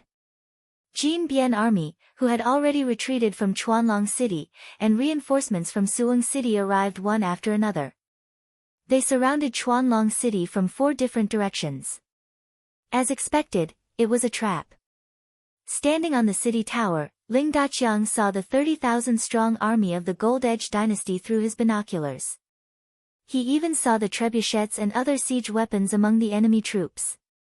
Give the order, the soldiers will guard the 4 city towers in company units. The other soldiers should take the time to rest and wait for dawn to counterattack. Ling Daqiang didn't expect the enemy to surround the city. On the contrary, he became excited because of the enemy's appearance.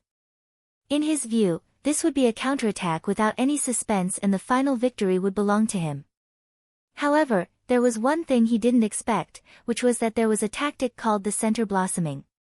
From the moment the warning fireworks were lit on Jujing City, Chuanlong City was ready to abandon the city after receiving the news. This was originally a high-level secret of the Gold Edge dynasty's military. Even the Security Bureau didn't know about it. That was, once the city couldn't be defended, they would abandon it and use the center blossoming to inflict heavy damage on the enemy troops. Then, they would win the war. To put it bluntly, they would give up the city first and wait for the enemy to enter the city. Then, they would set the city on fire at the right time to interfere with the enemy's arrangement in the city. Then, they would work together to eliminate the enemy. And now, they were using this method. Taking advantage of the fact that the sky had already darkened by the time the 4 Cold Front Division entered the city, they were unable to carefully investigate the situation within the city. Thus, they were preparing to set Chuanlong City on fire. Of course, the Cold Front Division were not to be trifled with. There was one rule in their training. When they entered a city, the first thing they had to do was to clear all the possible dangers in the city. In fact, they did this, but the direction was a little wrong.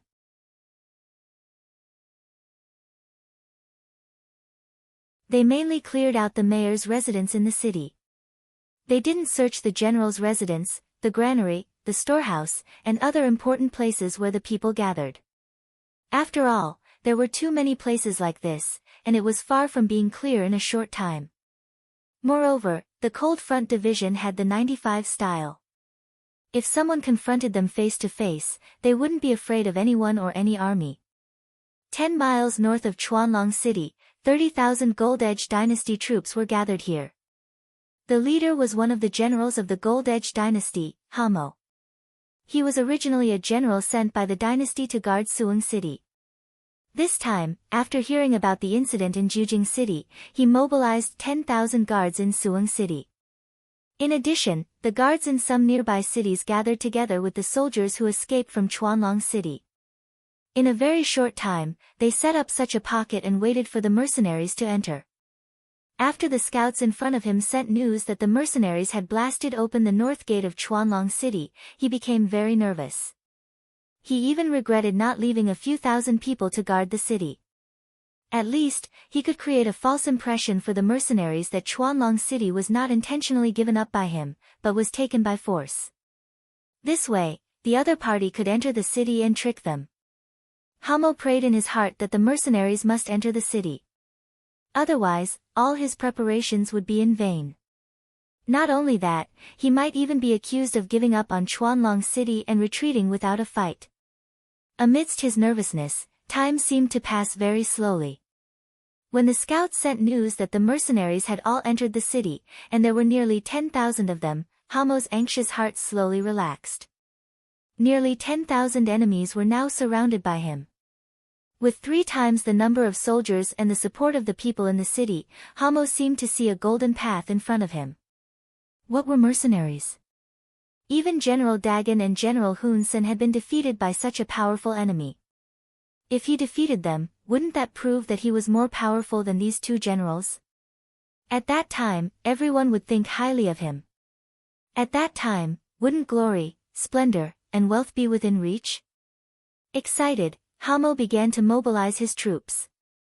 Of the 30,000 soldiers under him, 20,000 were sent out, 5,000 to each gate. He wanted to teach the mercenaries a lesson. The outside of Chuanlong City was completely surrounded. Inside the city, Ling Daqiang did not panic in the slightest. At this moment, he was only waiting for the enemy to take the initiative to attack. Then, he would let the enemy know that in the face of great power, this so-called siege was a joke. Just as Ling Daqiang was waiting for the other party to attack, he suddenly felt the surrounding temperature rise. Then, a huge fire shone on his face, and his expression turned ugly in an instant. Reporting to Division Commander, many places in the city have been set ablaze, and the fire is spreading rapidly. The 4 commanders ask for instructions. What should we do? Reporting to Division Commander, the fire has spread everywhere, and it is impossible to extinguish it. Moreover, it seems to be surrounding our army. The 4 commanders ask for instructions. Should we break out of the city? Reporting to Division Commander, we must retreat. The fire is about to reach you, please leave with us. News after news was sent to Ling Daqiang, and he finally figured out what the Phnom Penh army was planning. He thought that he had been very careful, but he did not expect the enemy to be so crazy. The fire started in the residential area first, and many people in the city would be buried with it. Really ruthless. Ling Daqiang sighed and sighed. In order to win, the Phnom Penh army treated the lives of the people like grass. He shook his head and issued a military order, ordering all the troops to withdraw from the north gate. After issuing the order, Ling Daqiang staggered and almost fell to the ground. Forcibly leaving the city in the middle of the night was not a wise move. Although the 4 divisions of the Cold Front were well trained, and there should be no chaos in the army, it was inevitable that they would suffer losses in a hurry. Ling Daqiang, who was supported by the guards, was now thinking of reducing the losses as much as possible. If the 4 divisions were seriously injured because of this, he was afraid that he would not have the face to see the 6th young master and his other comrades.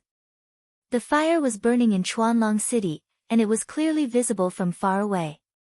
In the middle of the Phnom Penh army, General Hamo laughed.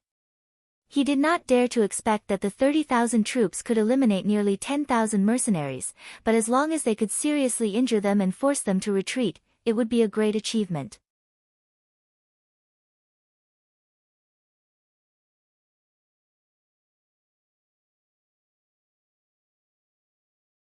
Chapter 9:19.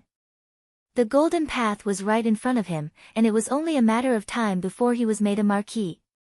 At this moment, Hamo felt that the air was so fresh, and life was so beautiful. However, all of this quickly disappeared. A group of cavalrymen had entered the battlefield at some point in time and were heading straight for the side of his army. Kill! Don't leave a single one alive. Tian, who rode on his horse and waved his 2 swords as he killed his way into the middle of the Phnom Penh army. One by one, the unprepared Phnom Penh soldiers were cut down under their horses. The sudden appearance of the 1st Cavalry Division was completely out of Hamo's expectations. Faced with this sudden attack, the Central Army did not even last half an hour before collapsing. Even more people were scared out of their wits in the face of this murderous god from hell. They did not even have the courage to fight and turn to flee. More and more deserters appeared, and Hubo led the 2nd Regiment to attack from the left flank. Wherever they went, it was like hell on earth, and those who stood in their way were either dead or heavily injured. Their sharp sabers beheaded enemy after enemy, and the morale of the Phnom Penh army was completely crushed. Seeing the heads of the soldiers sent flying in just a few moments, Hamo was also scared out of his wits. He abandoned his army and fled under the protection of some of his personal guards. There's an enemy cavalry unit over there. Chase after them. Hubo led the charge, and after killing a dozen enemies, he saw Hamo fleeing and immediately led the 3rd Regiment to chase after him. The 1st and 2nd Regiments also entered the battlefield at this moment, and began their work like reaping machines. Originally, victory was in their grasp, and even victory was right in front of their eyes. However, the sudden appearance of the world's 1st Cavalry Division changed the situation. With Hamo's escape, the Central Army fell into chaos, and the entire army lost a unified commander. When the 4th Regiment of the Cold Front Division retreated from the north gate of Chuanlong City, they did not see the Central Army that was supposed to be gathered here. There were only 5,000 enemies that were supposed to be here. Open fire, exterminate them. There were only 5,000 enemies. The 1st Regiment commander immediately gave the order to counterattack. The 2,000 soldiers of the 1st Regiment took turns to provide cover as they charged towards the 5,000 enemies. The Gold Edge army outside the North Gate was very excited when they saw the mercenaries appear. They were waiting for the reinforcements outside the other gates to arrive. Then, they could rush forward with their large number of soldiers. As long as they could fight with the mercenaries, the power of the other party's flintlock would be greatly hindered. With their strength, they might win the final victory. However, after waiting for a long time, not only did they not see any reinforcements, they instead received a piece of shocking news. The main army had been disrupted by the mercenaries' cavalry, and Hamo had already fled towards Suong City. Where did the cavalry come from? Or was this simply the mercenaries' plan to beat them at their own game? Thinking that this might be the other party's plan, the 5,000 soldiers of Phnom Penh who were guarding the North Gate were in a mess. They thought that they had set a trap and were going to deal with others. Only then did he realize that he was the one who had fallen into the trap. Even so, how could they still dare to stay here and wait for the other party to eat them? Before they could charge, the 5,000 soldiers retreated in chaos. Without any threat, the 1st Regiment quickly steadied themselves. Then, the 2nd, 3rd, and 4th Regiment, including the last division's battalion, safely withdrew from Chuanlong City. Although they were covered in dust when they left the city, and hundreds of soldiers were slightly burned, no one paid with their lives for this. Most importantly, the army withdrew safely and did not encounter the siege outside the city as they had imagined. The division commander, De Chang, had a puzzled expression. He did not understand what the Gold Edge army was doing. Why did they give up this opportunity to seriously injure him? Did they just set a fire to scare him? Investigate. Send out all the scouts. Find out what's going on. A commander who did not understand the situation on the battlefield was not fit for his job. De Chang felt that he was now blind and had lost his wisdom. Reporting, the world's #1 cavalry division is calling. A telegram appeared at the right time and gave a brief explanation of the situation on the battlefield. Looking at the telegram sent by Tian Hu, he finally understood the situation outside. Da Qiang let out a sigh of relief. Commander Tian called. They have broken through the middle of the Phnom Penh army and are now chasing the enemy generals. They are ready to kill their way into Suwon City.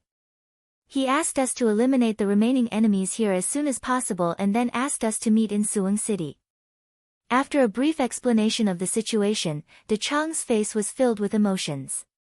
He had always thought that he could be faster than the enemy, but now it seemed that the credit would be taken by the enemy. But this time, he was not jealous. If the enemy had not appeared in time, the 4 divisions of Ling Feng would have been heavily injured. The enemy had saved his life, and he had to acknowledge this debt. Every regiment, quickly eliminate the enemy. Gather in 4 hours and set off for Suwon City. De Chang used his identity as a division commander to point out the direction for the troops. Sporadic gunshots rang out on the battlefield. Hu Bo was closely following the dozens of cavalry in front of him. After confirming that the enemy was the Gold Edge general and that they were escaping in the direction of Suwon City, he was no longer in a hurry. He had the soldiers follow behind at a distance of 1 li, neither fast nor slow. Every cavalry member of the 1st Cavalry Division had brought 2 groups of war horses with them. They could switch horses at any time to increase their speed to the maximum and also to maintain their peak condition. Hu Bo intentionally slowed down. After more than 2 hours, Division Commander Tian Hu led the main force to catch up.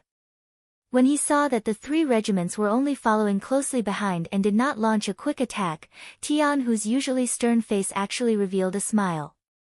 Not bad, not bad. Commander Hu is very considerate. Clearly, Tian Hu had seen through Hu Bo's plan to bait the big fish. With the speed of 1 man and 2 horses of the 1st Cavalry Division, it was naturally not difficult for them to catch up to Hamo. However, they did not do so because they wanted to use this person to knock down Suwon City's sturdy gates. News of their appearance had already spread.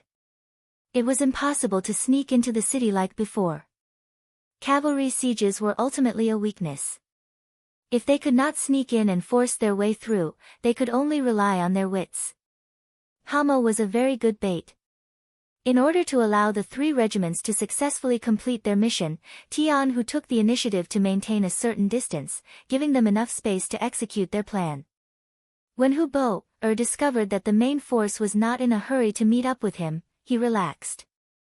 Since his division commander had already understood his intentions, he would just have to perform well. General Hamo, who was running at the front, would occasionally turn back to look. When he discovered that the distance between the 2 sides was always about 1 li, he finally let out a sigh of relief.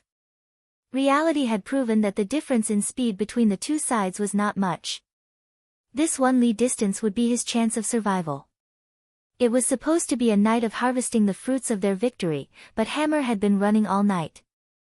Around noon the next day, the gates of Suwon City finally appeared in his line of sight. At that moment, he felt like crying. Everyone, your blood will not be shed in vain. I will take care of your families. Right now, this general orders you to bring up the rear and buy time for me to enter the city. When they were 4 li away from the tightly shut gates of Su Weng City, Hamo revealed his true appearance and ordered his personal guards to bring up the rear. Behind them was the 1st Cavalry Division. If they stayed behind, they would undoubtedly die. But even if Hamo gave the order, if they disobeyed, they would still die. Moreover, their families would not be taken care of. At this moment, the dozens of bodyguards revealed pained expressions on their faces. "General, you must do as you say. I'll leave my mother in your care. General, my son is still young. I hope you can take care of him for a few more years and help him grow up. General, my father's health is not good." The personal guards spoke to Hamo as if they were leaving behind their last words. Then, when they were 1 li away from the gates, the several dozen riders stopped and turned their horses around, preparing to fight to the death and buy time for the general to enter the city. Hamo nodded one by one. He would agree to any request made by his personal guards, but only he knew whether he would really do it. His personal guards stayed behind to bring up the rear. He rode alone to the northern gates of Su Weng City and shouted at the top of the city tower, "I am General Hamo. I have important military intelligence to report. Open the gates immediately and let me in. General, the enemy is behind you. It's too dangerous to open the gates now." A centurion guarding the city looked at the unidentified cavalrymen who were only a mile away from the city gate and said while spinning his legs, "If you can't report this important intelligence to the king, then you will all die. All of you will die. I order you to open the gates now. Hurry." Hamo did not care. He had fled for an entire night and half a day, sacrificing all of his personal guards, all for the sake of his life. To achieve this goal, he had constantly roared and threatened. Hamo's rank in the army was very high. Now that he had given the order, the centurion was forced to open the gates, since there was no general guarding Su Weng City. As the gates opened bit by bit, Hamo's face was filled with excitement. When he thought about how he could finally live, he happily turned around. When he turned around, he immediately felt his soul leaving his body. 2 of his 3 souls were gone. He did not know when, but the several dozen personal guards he had left behind had already turned into corpses lying on the ground. The enemy cavalry behind him was less than an arrow's throw away. "Ah! Open the gates! Open the gates!" Hamo's thirst for life made him shout loudly. At that moment, as if the heavens had heard his prayers, the gates finally opened halfway, allowing a cavalry to enter.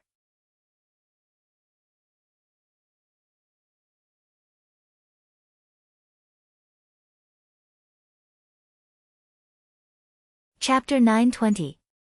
Ha, ha ha ha. Ah! Just as Hammer was about to enter, he suddenly felt a sharp pain in his back. When he looked down, he saw a sharp arrow protruding from the left side of his chest. His expression quickly froze, and with a plop, Hammer fell off his horse. It was Hubo, who shot the arrow. After severely injuring Hamo with an arrow, he was the first to arrive at the city gate. With a swing of his saber, a gold-rimmed soldier who was about to close the gate was cut down to the ground. The city gate was half opened, giving the remaining cavalrymen an opening to enter.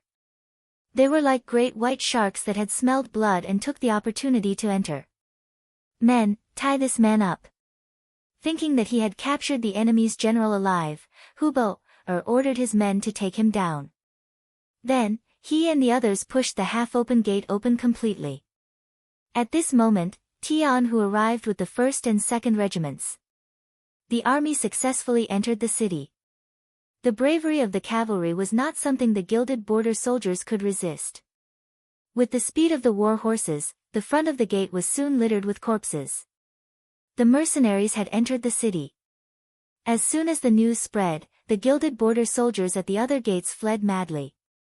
At this moment, they only wished their parents had given them 2 more legs. The officials of the Gilded Border dynasty who were in charge of the defense of Suwon City all fled when they heard that the mercenaries had suddenly entered the city. Some even left their families behind, hoping to escape with their lives. No one would have thought that a strategic location like Suwon City, the gateway to the capital of the Gilded Border Dynasty, would be given up just like that. There was not even a decent resistance. As it turned out, the speed of the 1st Cavalry Division's attack exceeded everyone's expectations. Tian who entered the city and quickly took over the 4 gates, as well as the granaries and storehouses. They did not act rashly. There were tens of thousands of soldiers and hundreds of thousands of civilians in the city. They only had 6,000 people. If something unexpected happened, the weakness of their forces would be exposed. It might even lead to a strong counterattack. Guard the 4 gates and the important places. Don't worry about the other places. Just let them do whatever they want. The commander gave the order, and the cavalry naturally followed it. As a result, the people in the city were the ones who suffered. When the Phnom Penh troops, who were afraid of death and had just fled to various parts of the city, found that the mercenaries did not launch a large-scale search and massacre, they did not think about how to rush out of the city, but how to burn, kill, and loot during this unregulated time. Everyone had their own selfish desires, and they also had a dark side to them. Usually, because of the strict management, they had to be self-disciplined.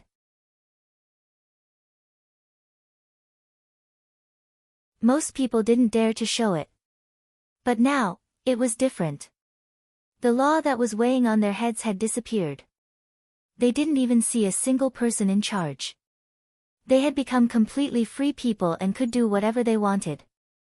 As a result, it was inevitable that the army would loot the civilians.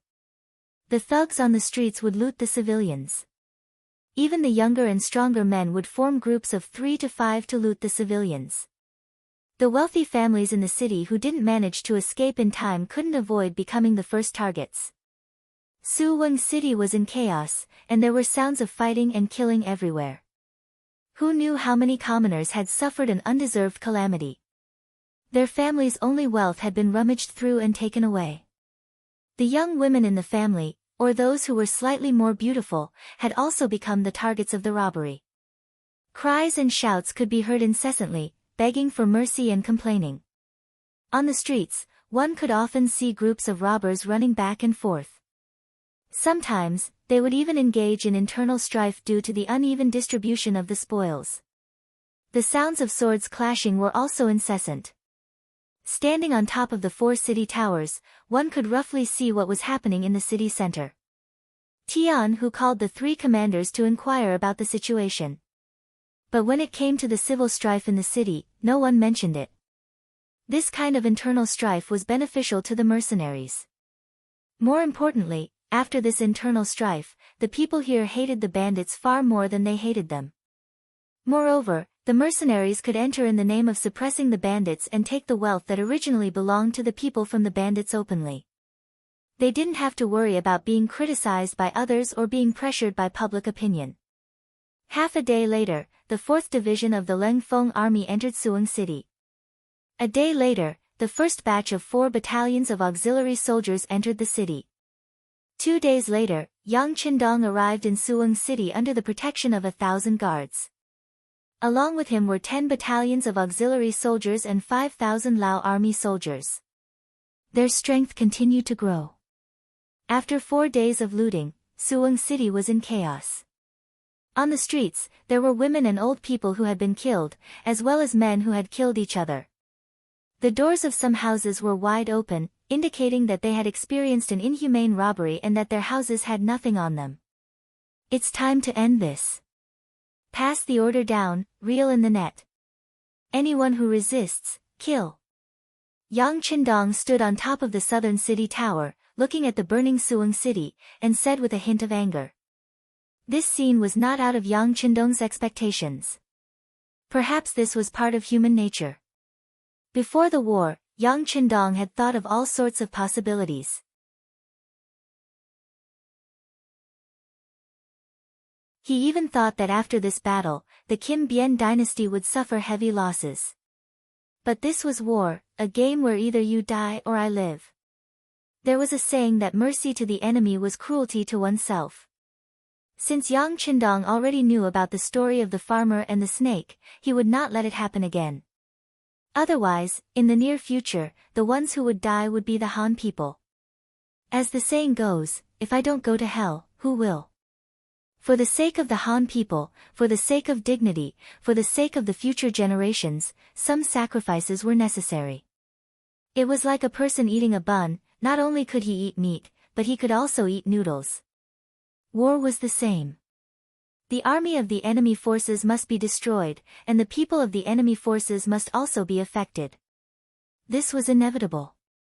I hope the world can be peaceful in the future. After today's battle, Yang Qindong didn't dare to hope that there would be no more wars in this world, but at the very least, it could last for a few more years. It could give the people more time to live in peace and a better environment. It could also let them know that life was actually very beautiful. Send a message to Yunk and ask him to persuade the Kim Bien royal family to surrender. If there is no news after 2 days, we will launch a new round of attacks. The attack was so smooth, especially the excellent performance of the 1st Cavalry Division, which was somewhat beyond Yang Qindong's expectations. Now it was time to force the other party to surrender. Kim Bien City, the capital of the Kim Bien dynasty. The news of the mercenary army's invasion and the capture of Jiba, Orange Well, Chuanlong, and Suong cities spread throughout Kim Bien City. For a time, the people were in a panic, and the social order began to be chaotic. More than a year ago, the Kim Bien dynasty had experienced such a war. But fortunately, the foundation was good. Although some aspects of work had not been fully restored after the war, at least the lives of the people were still guaranteed. And this time, the scale of the army was obviously larger than the previous one. The experienced merchants in the city immediately began to hoard goods. For a time, the price of rice in Kim Bien had become so expensive that the people at the bottom had no food to eat. Even the ordinary people were facing the possibility of starvation at any time. The regime of the Kim Bien dynasty was still there, so it was naturally impossible for there to be civil strife like in Suong City. However, there was already chaos on the streets. For this reason, the city guards were dispatched twice to arrest some people. But this was just a temporary solution. When the people had no food to eat, even if they knew that they would be beheaded, they would still rebel. In the palace, King Boromir was sitting high, discussing countermeasures with his ministers.